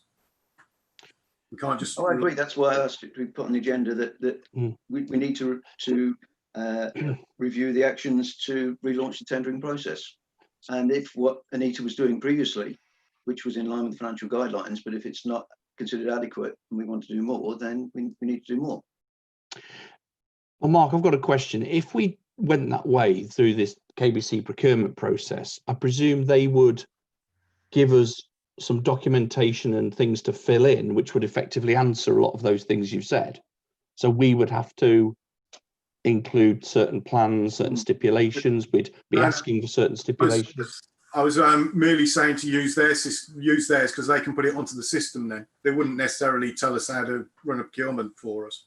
Right. Okay. I just wondered if it did actually help with a framework. You know, that's all. Just to address one of the points that Mark was talking about there about alternative technologies. One of the requirements that the planning department have been very insistent upon is that we supply them with all the specifications of the sustainable urban drainage system and boundary treatments that we are intending. So it isn't something that we can even get planning permission for unless we are very specific about what it is that we intend doing on that site. And that's why in which case then we need to make sure it's explicit in the tender. This is exactly what we want. At the moment, it's not explicit enough. It's a one-pager. It's not adequate. It actually wasn't a one-pager. Anita did have quite a document pack to give them, including links to all of the consumable materials, the specifications.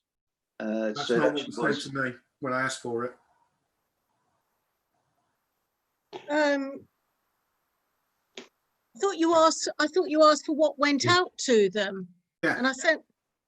Yeah, but what Anita had, if I could just apologise, but she asked for people that were interested to respond, and then those that were responding, they would get the full documentation pack, rather than send documentation pack all over the country. So it was that documentation pack plus the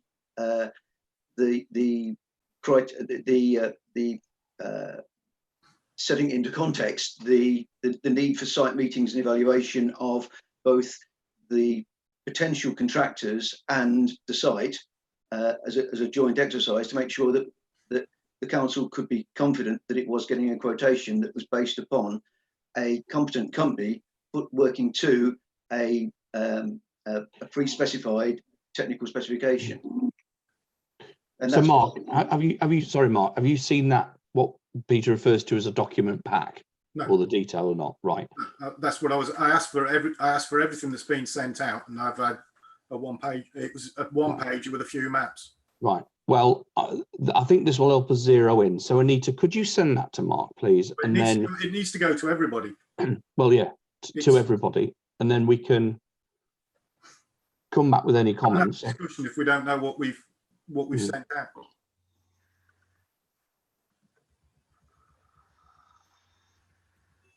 Okay.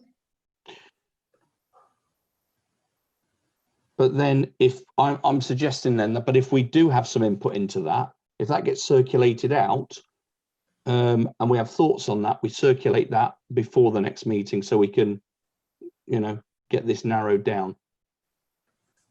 You know, and if it is somebody might, Mark, or somebody might see that something's completely not there, then one of us could get working on it and pull it in. As feedback on another outstanding aspect, which was a number of meetings ago, it was suggested, the question was asked, have we applied for any grants on it?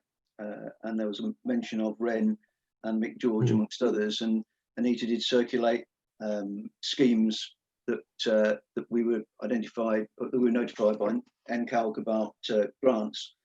But the Wren scheme, because Wren is no longer, that's not the terminology now, it's the FCC Communities Foundation, and that's what Mick George operates through. But it has to be have planning application approved before you can apply for a grant. So the first stage is that we have to get through the planning application process first before you can physically load onto the system a grant application. Makes sense. And closing dates are the next closing date is the 26th of August, but obviously we won't have a planning application approved by then. The one after that is the 18th of November, which is an assessment meeting then for the 4th of January and announcements the 25th of January. So we would be getting into next year, but that's the timescales that they work to. Okay. So as I say, essentially, any grant application, even though we have the funds and we did vote to authorise the spend of funds, subject to the tendering process, any application with grants has got to wait until planning application has been granted. Okay. Okay. Yeah. So Anita, if you circulate that to everybody, and then we can review and come back with comments and with what else we need. Like I say, we may have a little breathing space because of the planning, but we want to be ready to go to the market, and therefore we may have a little bit of work to do just on anything. But we'll take Mark's view when that's circulated as well. Yeah, I mean, what I sent out was what, I'm sorry, Mark, I did send out, you know, I was asked to send out what was sent out to people that was interested, and that is what I sent to you. So what I didn't send to you was the further information with the ones that came back to me, but I did send out, you know, what was sent out to everybody. I think it's so what I'll do, I'll send both now. lots out to everybody. Okay. I think it's fairly clear now what we're doing. Yeah. Okay. I'm just sorry. I'm not being terse. I just want to move us along because we've made a lot of time up and now we've lost it again. Is there anything more on the car park, Peter, or could we move on? Do you think? So nothing else. Great. Okay. Thanks. So the village parking signage. Again, Adrian dropped a note earlier on. Just his update is. I've discussed with Peter Moat and he's very kindly agreed to produce the signs free of charge and as required with directional arrows. These are in production now and it's hoped they'll be ready for erection next week or the week after when I'll meet again with Pete upon his return from holiday. All in all, they should be in situ for the next 2 weeks in good time for August bank holiday weekend. So that's great. So we'll look at those signs, which Peter and Ken Signs are going to produce for us, and we may not have to spend the spend we approved. So that sounds quite positive update from Adrian. Okay, good. Item C then, floodgates and flood signage. So I originally had a quick chat with the non-parish council flood warden and mentioned the signage, but then Mark, you had a view on floodgates as well, and we're going to talk about it at this meeting. Yeah, it's I thought about ages ago, but then was told highways would never allow it, and I just decided now's ignore highways. But at the moment we've got a couple of bollards and two. Well, we might not have a wooden sign anymore because we used it for the car park sign, and I think it disappeared, as did the flood road close sign. Is to have something a bit more substantial at the either end of the ford that we can actually physically close off the road and put a lock on it so that people aren't moving the stuff away because they want to wash their car in the river or whatever, or decide that they know better when the road's in flood and try and go across. Fire brigade will go through it anyway because they'll just shear the bolt off if they need to, or they can have the combination anyway, like they have at Brickyard Gardens, and just make it so that it's a more substantial unit. It wouldn't necessarily cost shed loads of money, but just to have it so that we can physically close the road off, and perhaps talk to highways about getting the Ford closed sign either moved or duplicated further up, certainly up Queen Street near the top, so that yes, you enter Queen Street, you actually see that the road's closed, not drive all the way to the bottom, see it's closed, and then drive all the way back up again. That was the idea. So Mark, what do you think would come first? Would it be getting a confirmation from highways that we could do that, or do we go and get prices for the construction? Well, gates are already there. If you look in Cambridge, for example, there's quite a few around the River Cam where roads have got some pretty substantial barriers, and they're on A roads that they close off in floods. So it's not as if you can't do it. I think it's just a case of the person, when we were doing a village tour, said you can't do it because it's you can't block a highway. Well, we're stopping people driving their car through and then ending up down the river like they've had in the past. So I mean, cost wise, it wouldn't cost that much to put a bar gate across there. But yeah, we can. It's just more of whether councillors thought it was a good idea to start processing it and looking at it. Then what just leave it with the bollard and the sign, and people move it when they feel like it. What does everybody think? Claire? I think it's a really good idea. We probably should have done it ages ago. Well, we asked, like I said, we tried to do it ages ago, and Highway said no.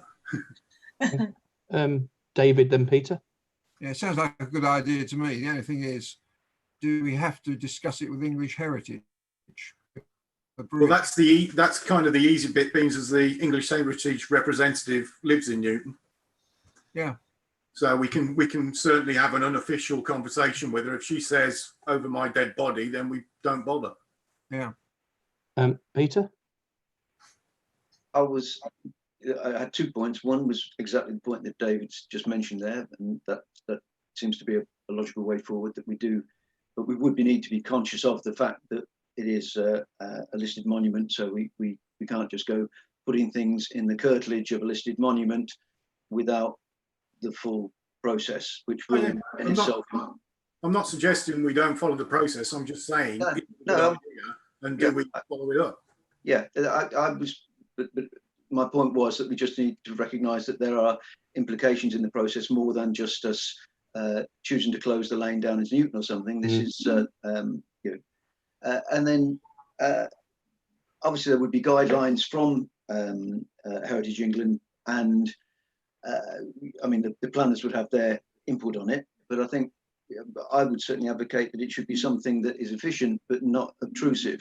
It should be something that when it's out of the way, it is out of the way. So it could be a single bar across that pivots around or something like that.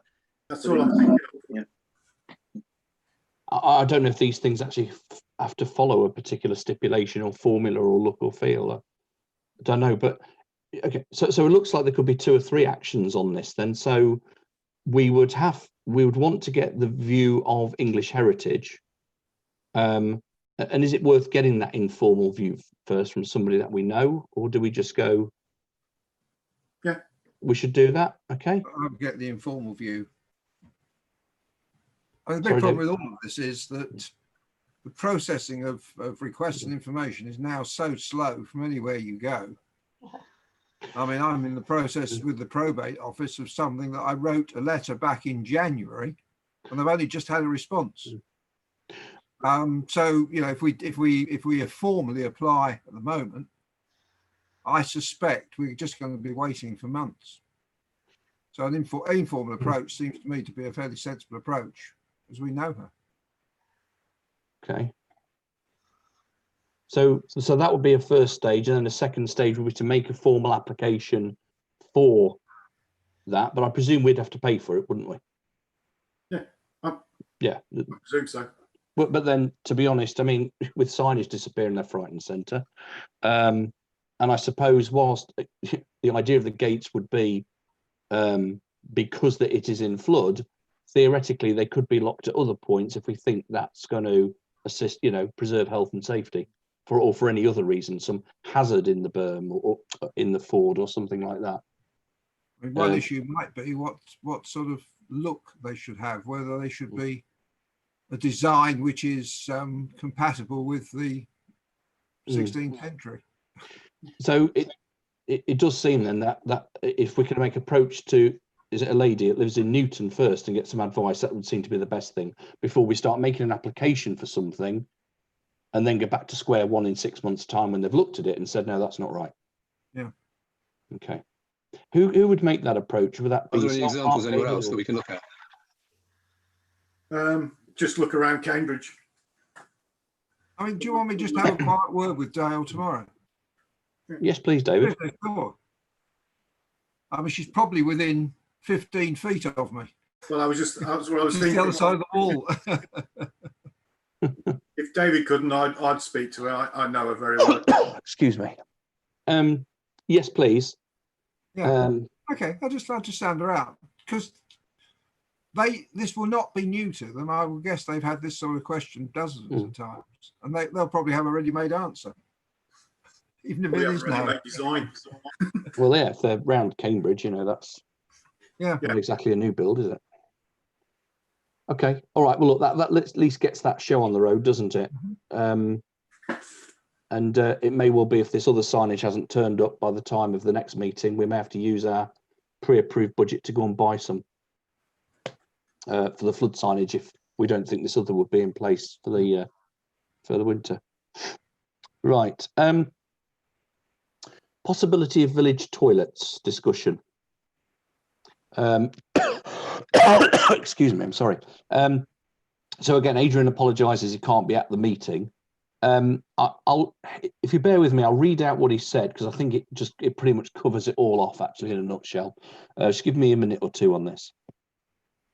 The point I wish to raise here, and I'm not suggesting I'm necessarily in favour of this provision, however, do feel that as a parish council we have to discuss the current situation, at least address the issue. Members of the public are visiting the village and will continue to do so, something I see as a positive, even if currently without any revenue stream. However, there are no current facilities for them, and it's been noted by the general public that human faeces and dirted baby nappies are being found in the bushes neighbouring the berm. A resident also notified myself and Nick, following last month's fire brigade street clean, that again faeces have been found.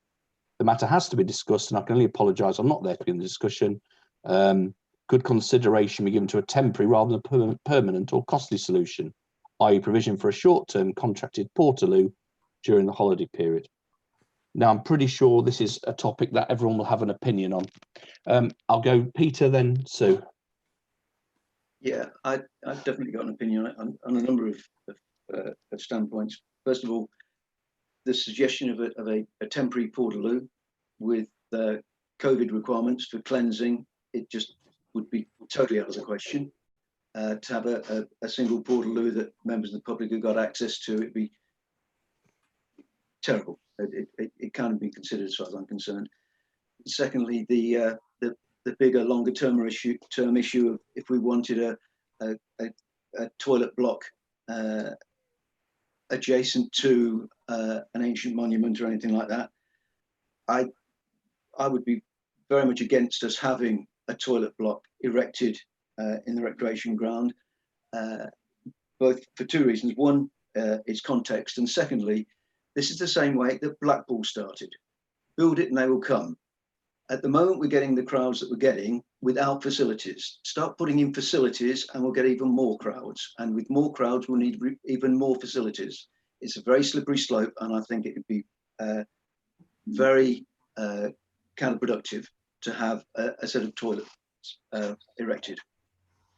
Thank you, Peter. Very clear. Sue, and then David. Yes, well, I'd like to say that providing a facility that even if you had an 8-hour-a-day attendant looking after the care and the cleaning, considerable abuse of the facility could and would result in when it's dark, and which would result in multiple complaints. No matter what, you cannot keep it clean 24/7, and one targeted abuse can result in a disgusting facility that people, our residents, will be disgruntled and they won't want to use it because of the state of it. Okay, thank you, Sue. David, did you have a hand up then, John? Yeah, I mean, I'm not convinced it would actually alleviate the problems that we have now, because I'm afraid some people just will do that regardless of the facilities. And it's probably significant that Kettering Borough Council closed all their toilets, their public toilets, or most of them. I do wonder, though, whether there is not an option to put a wall in the back, a door in the village hall toilets, so they could be lockable from the village hall itself. That, to my mind, is the only practical way you could do something like that. In the evenings, I'm not so worried because the pubs are open, and there are facilities, but it's the daytime.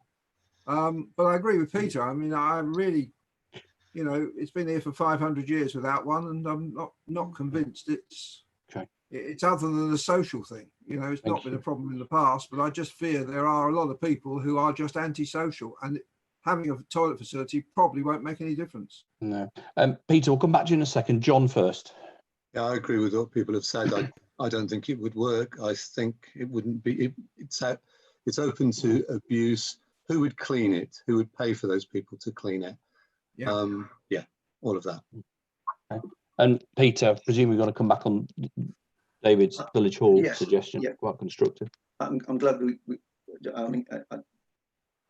I'm encouraged that we do have a fairly common view on it. But on the specific about the use of the village hall, I did table that at the last village hall meeting in anticipation that it may be raised by the parish council, and it was absolutely unanimously turned down from the point of view of controls. For example, at the moment, we have changed it to comply with the coronavirus regulations, such that the toilets themselves are closed off.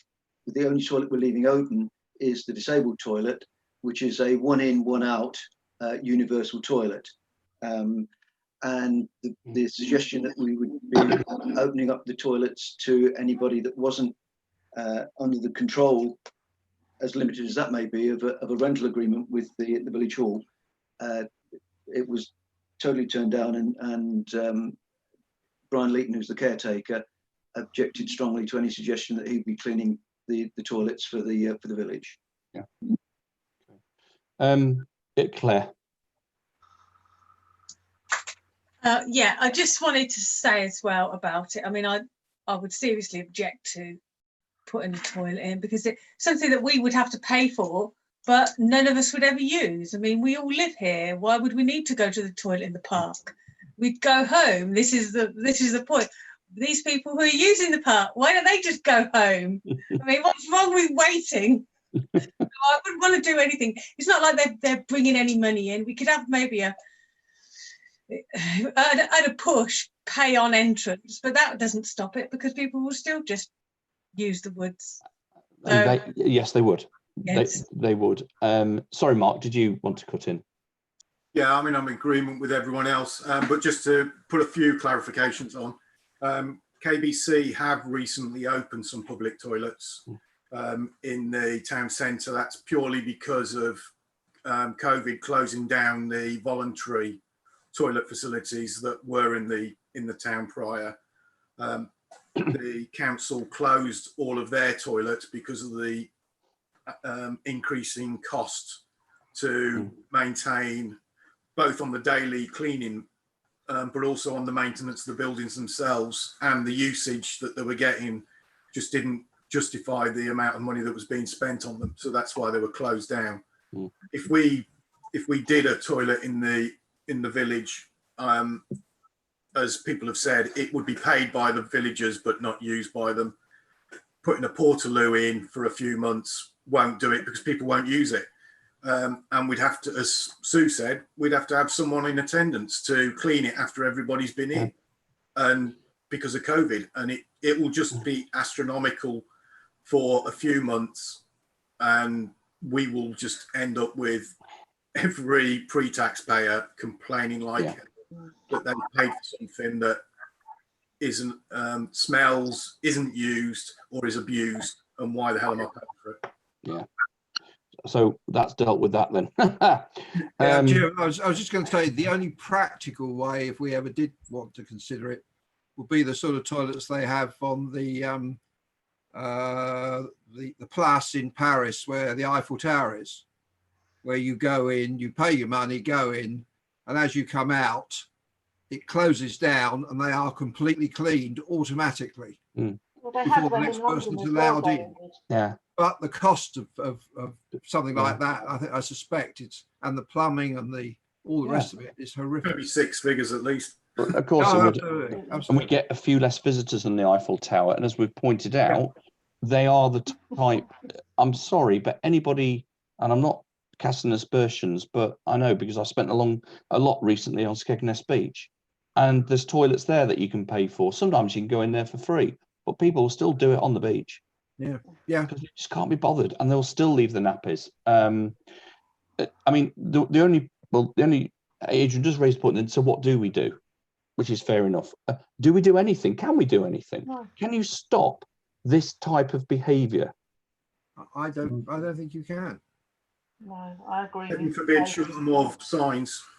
But also, I think we need to recognise these are exceptional times. So we've got great weather, and we've got a nation that's going stir crazy with kids that are screaming that they've got to be doing something, and we have the benefit of a glorious centre of the village that is a tourist trap and a tourist destination. So there are going to be people that come, and there are going to be more people that come this year than would come normally. But we shouldn't have a knee-jerk reaction to the fact that some of those people that come, because some are behaving themselves wonderfully and taking their rubbish home or putting it in the bins. But it is the exceptions, and for us to get panicked into action because of some badly behaved exceptions would be ridiculous. I mean, I think, can I sorry, just I think we need to make sure that we have the appropriate facilities for people to use for putting their rubbish in. And I mean, we've great service from the Borough Council on a daily basis, clearing that stuff up. I think that's what we need to be doing. Yeah, I mean, like I say, just finally answer the question. Well, what can we do? I don't have any ideas apart from one, and I'm happy to hear from anybody or even any resident. And that the only thing is to have something standing there on the notice board, or even again, our friends at Ken Signs, if they could make it as you go into the berm, potentially with a map of the village highlighting the pub, the cricket club, the church. We're not saying that's where you go and use toilets, but at least just flags up places where they might find toilets. It is not the pubs, the churches, or the cafe's responsibility to lay on toilets for people, but at least that might push some people in that direction who then might want to spend some money. It's weak, but it's about the best I can come up with. So, perhaps if sorry, Peter. No. Perhaps many of the residents would think it's a good idea. Perhaps they'd like to open up their own house toilet for guests to use. Go for it, Zoo. I suggest we move on, Chairman. Yeah, Yeah, last word with Peter. Yeah, I think to the logic of that is to recognise that Cafe Oak have got their own signage up that says their toilets are for the use of their patrons only. Yeah. I don't think we'd find a great support from businesses within the village for having theirs used as public conveniences. No. And the people that would be prone to defecating in bushes are not necessarily the sort of people that are going to be reading signs anyway. No, I've not spoken to a single resident who's in favour of this. Let's move on, as David suggests. Item E, damaged bench in the dog walking area to decide disposal or replacement. Mark. Yeah, there's, for those who don't know, because I didn't know until a few months ago, there's a bench in the dog walking area, metal framed one, wooden slats, that's dedicated to Mr. Woodruff, who used to live in Skeffington, Santa Claus, people might remember him as. Bill Woodruff. I'd wondered why all the foliage around it had been cut back and died. Evidently, the family, the son and grandson, or foster son and grandson, are visiting the site regularly from Stanion, I think, to keep it tidy. They'd noticed, and I'd noticed, that one of the legs is actually snapped off. What they've asked is if we're looking to remove it or replace it, can they have this existing bench, because they want to put it in the grandson's garden to remember their granddad. So that's all they're asking. That's a good idea to me. Don't throw it in the skip. Can they have it, or can we just remove it? I can't imagine anybody walking a dog actually wants a bench to sit on. It's in the worst place. Yeah. If you're putting a bench in the dog walking area, it's the worst place to actually put it, because it's right behind all the bushes. And there's others on the perimeter, on that one next to the pond, one next to the there's one meadow by sign. Yeah. So sorry, Mark, did I hear it correctly that they're offering to come and take it away? They said they would if we're thinking of disposing of it. They would come and take it away, or we could dismantle it and take it for them. Okay. John, Peter, then David, please. Yeah, I sort of remember that I think it was Mr. Woodruff's daughter came to see us and ask about a bench. I'm not sure if it's the same bench. How long's this bench been there, Mark? I don't know. I only saw it a few months ago when I suddenly realised that there was one there. Go on, Kate, put in. It's a really old bench. They never paid for it, the family. They just put their memorial on it about 4 years ago, 5 years ago, probably. Got it. And that's the only thing. It was already there. Okay. Peter? Yeah, it is, as Claire says, it is an old style bench. There is the leg on one end that's broken. It has been there certainly since we've been walking dogs. So it's the sort of bench that was put in years ago. If we are considering doing anything, because we're in any way concerned about the fact it's got a broken leg, and it is still quite stable, but if we are in any way concerned about it, there is the equally decrepit bench just by the youth club that is overgrown at the moment. You can't get to it, you can't sit on it, but that has a spare end that we could replace the broken end on Bill Woodruff's with the broken end with a good end from the one that nobody can get to because of the weeds. And I personally, I don't know if the fact that it was sort of put on the agenda whether we were deciding we had to make a decision on disposing of it, because that's done. It was just to register that the family have said if ever we are getting rid of it, can they have it, because it's got the plaque of their relative on it. Right. I've seen people sitting on it reading, not specifically dog walkers, but when we've been walking the dog through there, and there was a gentleman sitting on there reading, so Okay. it has been used. David Watson. No, I've just said get rid of it. Fine. I hadn't realised it was used. I mean, it is Okay. used. John. Well, if we're looking at that bench up by the youth club, I had that moved because it was on Queen Eleanor Road by the bus stop and was a focus for kids hanging about. So we had it moved. I think it was that one. It might have been outside Castle Gardens. Can't remember. Anyway, I had it moved up there, but it doesn't seem to be used at all. But I mean, could we just move that one and put it in the meadows and give the family the broken one? Yeah. No, we couldn't. It wouldn't be quite similar as that because the one by the youth club has also got a broken end. You could make one out of the two. Out of two crap ones. Yeah. I don't really mind. What do we want to do? I would say that if nobody's actually, because it is being nicely maintained, as you say, the whole area around it is cleared Okay. well. I took some photos yesterday morning of it. So it's still usable then? It's still usable? yes. On the bench. Right. This one has been. It's been the brass plate has been polished. The weeds around the area have been cut back. It's very well prepared. Unless somebody's actually concerned about it on safety grounds, I think it's Fine. Let's just move on. I don't think there's any issue. Fine. Well, look, let's just remember and register the fact that Can we just register that the family actually yes. have asked if we ever get rid of it, can they have it? Yes. Anita, if you could make a note of that, please. Yeah, that's Thank fine. you. Thank Can you. we make a note on the asset register again, make a specific line on Yeah. it?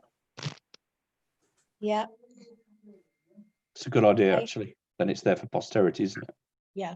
And we're Okay. reminded of it. Thank you, Mark. It's a good idea. Okay. Yeah. Right. 10 minutes. Stamford Road drainage ditch maintenance. Yeah, one of the things that came up when I was, I did a couple of site visits with this Larkfleet development, and we had a look at the flooding issues around that field and further up. Now, the biggest problem is that drainage ditch that runs along Stamford Road hasn't had any maintenance for, well, it doesn't look like a long time. It's so overgrown, it's full of rubbish.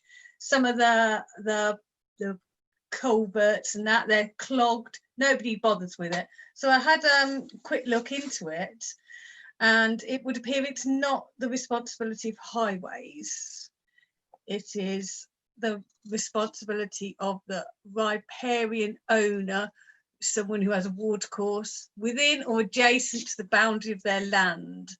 So all the way up Stamford Road, anybody tenanted farmer, sorry, for the fields. And I would think all those properties that have, we've now got further up the road of Stamford Road, any of those that have got it adjacent must be responsible for it as well, for their section.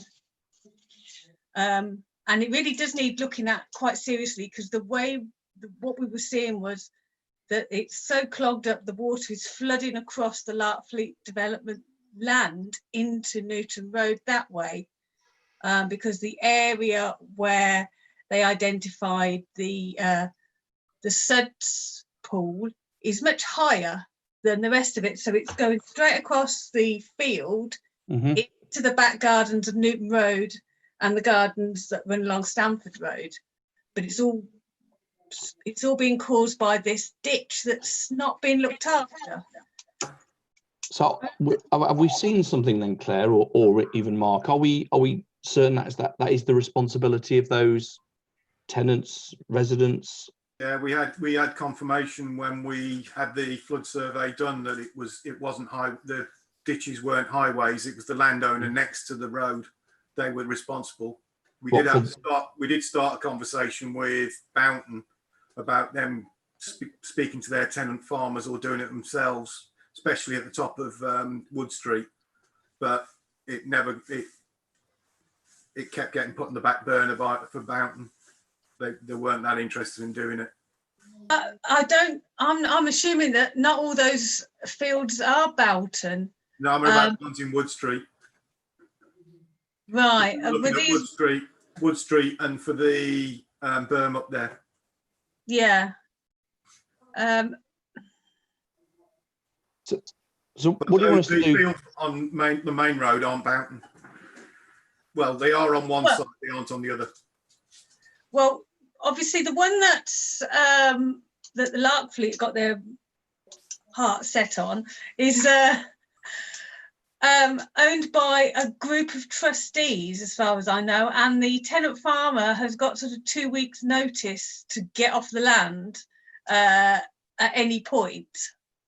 So he's probably not going to want to be clearing ditches. He didn't want to do it 5 years ago. I don't want to do it now. No, I tell you what I did see though, I've been having a look on the flood toolkit. If I can just find where it says it. About a parish council has powers to undertake maintenance of work on ponds, ditches and open drainage within the parish in order to prevent the feature from posing a flood risk. So we could go and clear it ourselves if we wanted to. Can I suggest, Chairman, we And there's move lots that of forward? Because if we clear that, it might mean there'll be no flooding on that field. Yeah, he shoots himself in the foot. Yeah. I'm more concerned about the houses though that are being, you know, the flood. Well, they're being flooded. let's wait until the planning application's been decided. I would suggest. Fine, because there would be lots of things we'd have to go through before we could do it anyway. I mean, imagine quite a number of the householders are going to have to pay the bill anyway, aren't they? Mm. I mean, some of the land will be land, but a lot of that land is fronted by houses. But this is it. Do we not have a responsibility to write? Tell me if I'm off piste here, but do we not have a responsibility to write to the people who should be clearing this out because it's causing a hazard downstream and flooding other people's gardens? Is that not our role? Yeah. Rather than undertaking it ourselves. But I mean, regardless of the Larkfleet development, should we just not be writing to all the people who live and or have tenancies or whatever north of that ditch and saying, look, this is your responsibility as we understand it? Yeah, because they probably don't realise that actually they have to clear it out, even if it's not on their land, even if it just runs next to it. That's still their responsibility. So, yeah, there is a download available from the Northamptonshire Flood Toolkit about this, explaining. Well, what action do you want us to? I'm sorry, Claire, to be rude and interrupt you, but I'm just conscious of time. What do you want us to do? Should we write to them individually, or do we want to ponder this document, or what do we want to do, or just leave it for now until we have the Larkfleet answered?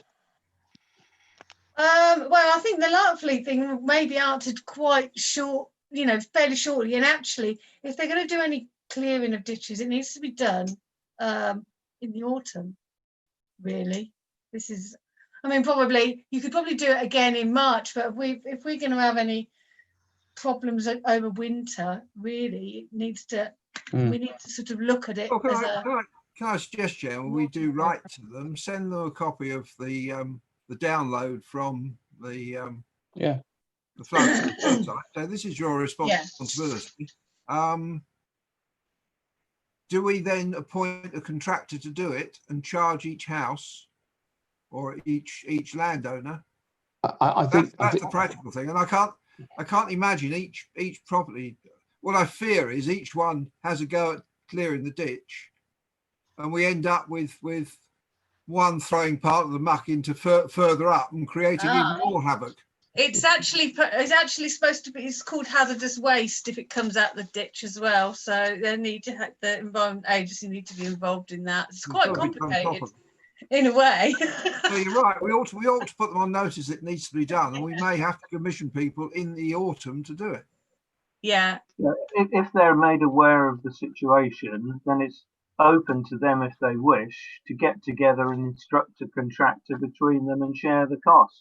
Yeah. And then we only get involved later on if they decline to do that. And then we'd recharge the cost to them in any case, and it might be more expensive. Yeah. Yeah. Is it just on the property side? It's not on the other side. It's not on the Chase side. No, there doesn't. I don't think there's a ditch that side, is there? Yeah, there's a ditch on the Chase side as well. Right. Well, but it's the one the one that I looked at that it seems to be causing all the problems, because it is. I mean, you wouldn't even know it was a ditch. It's so full of stuff. Is the one? Sorry, Claire. I know when we have discussed similar things before, particularly flooding coming down, water coming off the Chase above Wood Street, there is a view that if you clear drains, if you clear ditches too much, you get the water coming straight down that then can cause an unforeseen problem. I'm not suggesting that that would be the case here, but it might be something to be taken into consideration. Yeah. Yeah, there is a whole list of things they have to follow, so they can't just get a JCB and dredge it. It's soft touch, but I do like the idea of just a letter to each one of the landowners and dwellings, copying in all the rest, including that, and politely pointing it out. Yeah, that's right. I think that at this stage is the least we should do. Is the lightest touch. Yeah, because just like the rest of us, they probably assumed it's highways' responsibility. Exactly. I mean, that's what I always thought until I read it earlier on today. Don't disagree, but if we are doing it to those properties, we probably need to do it to Boughton on the other side. Yeah. Yeah, absolutely. Yeah, why not? Why not? The whole of Stamford Road is a hill with ditches running alongside it, and they don't get maintained. But there are more ditches than just the new road. There's the ones in Wood Street. There's a whole load of there's ones in Newton Road itself. Yeah, we need to look at that. Grafton Road's got some. Grange Road has got some. We need to look at that document again, because that identifies. Yeah, there's a map with all the ditches marked on it. He went round and marked them all up. And Newton and Little Oakley have got some as well, I think. You should recognise as Phil well. Berry's got that still, has he, that document? I don't know who's got it. I may have got it. Last I heard. I think I've got it. Sue. Yeah, I'd like to add to that list. In Kettering Road, there's also a drainage ditch right along that path, because I used to walk my dogs there.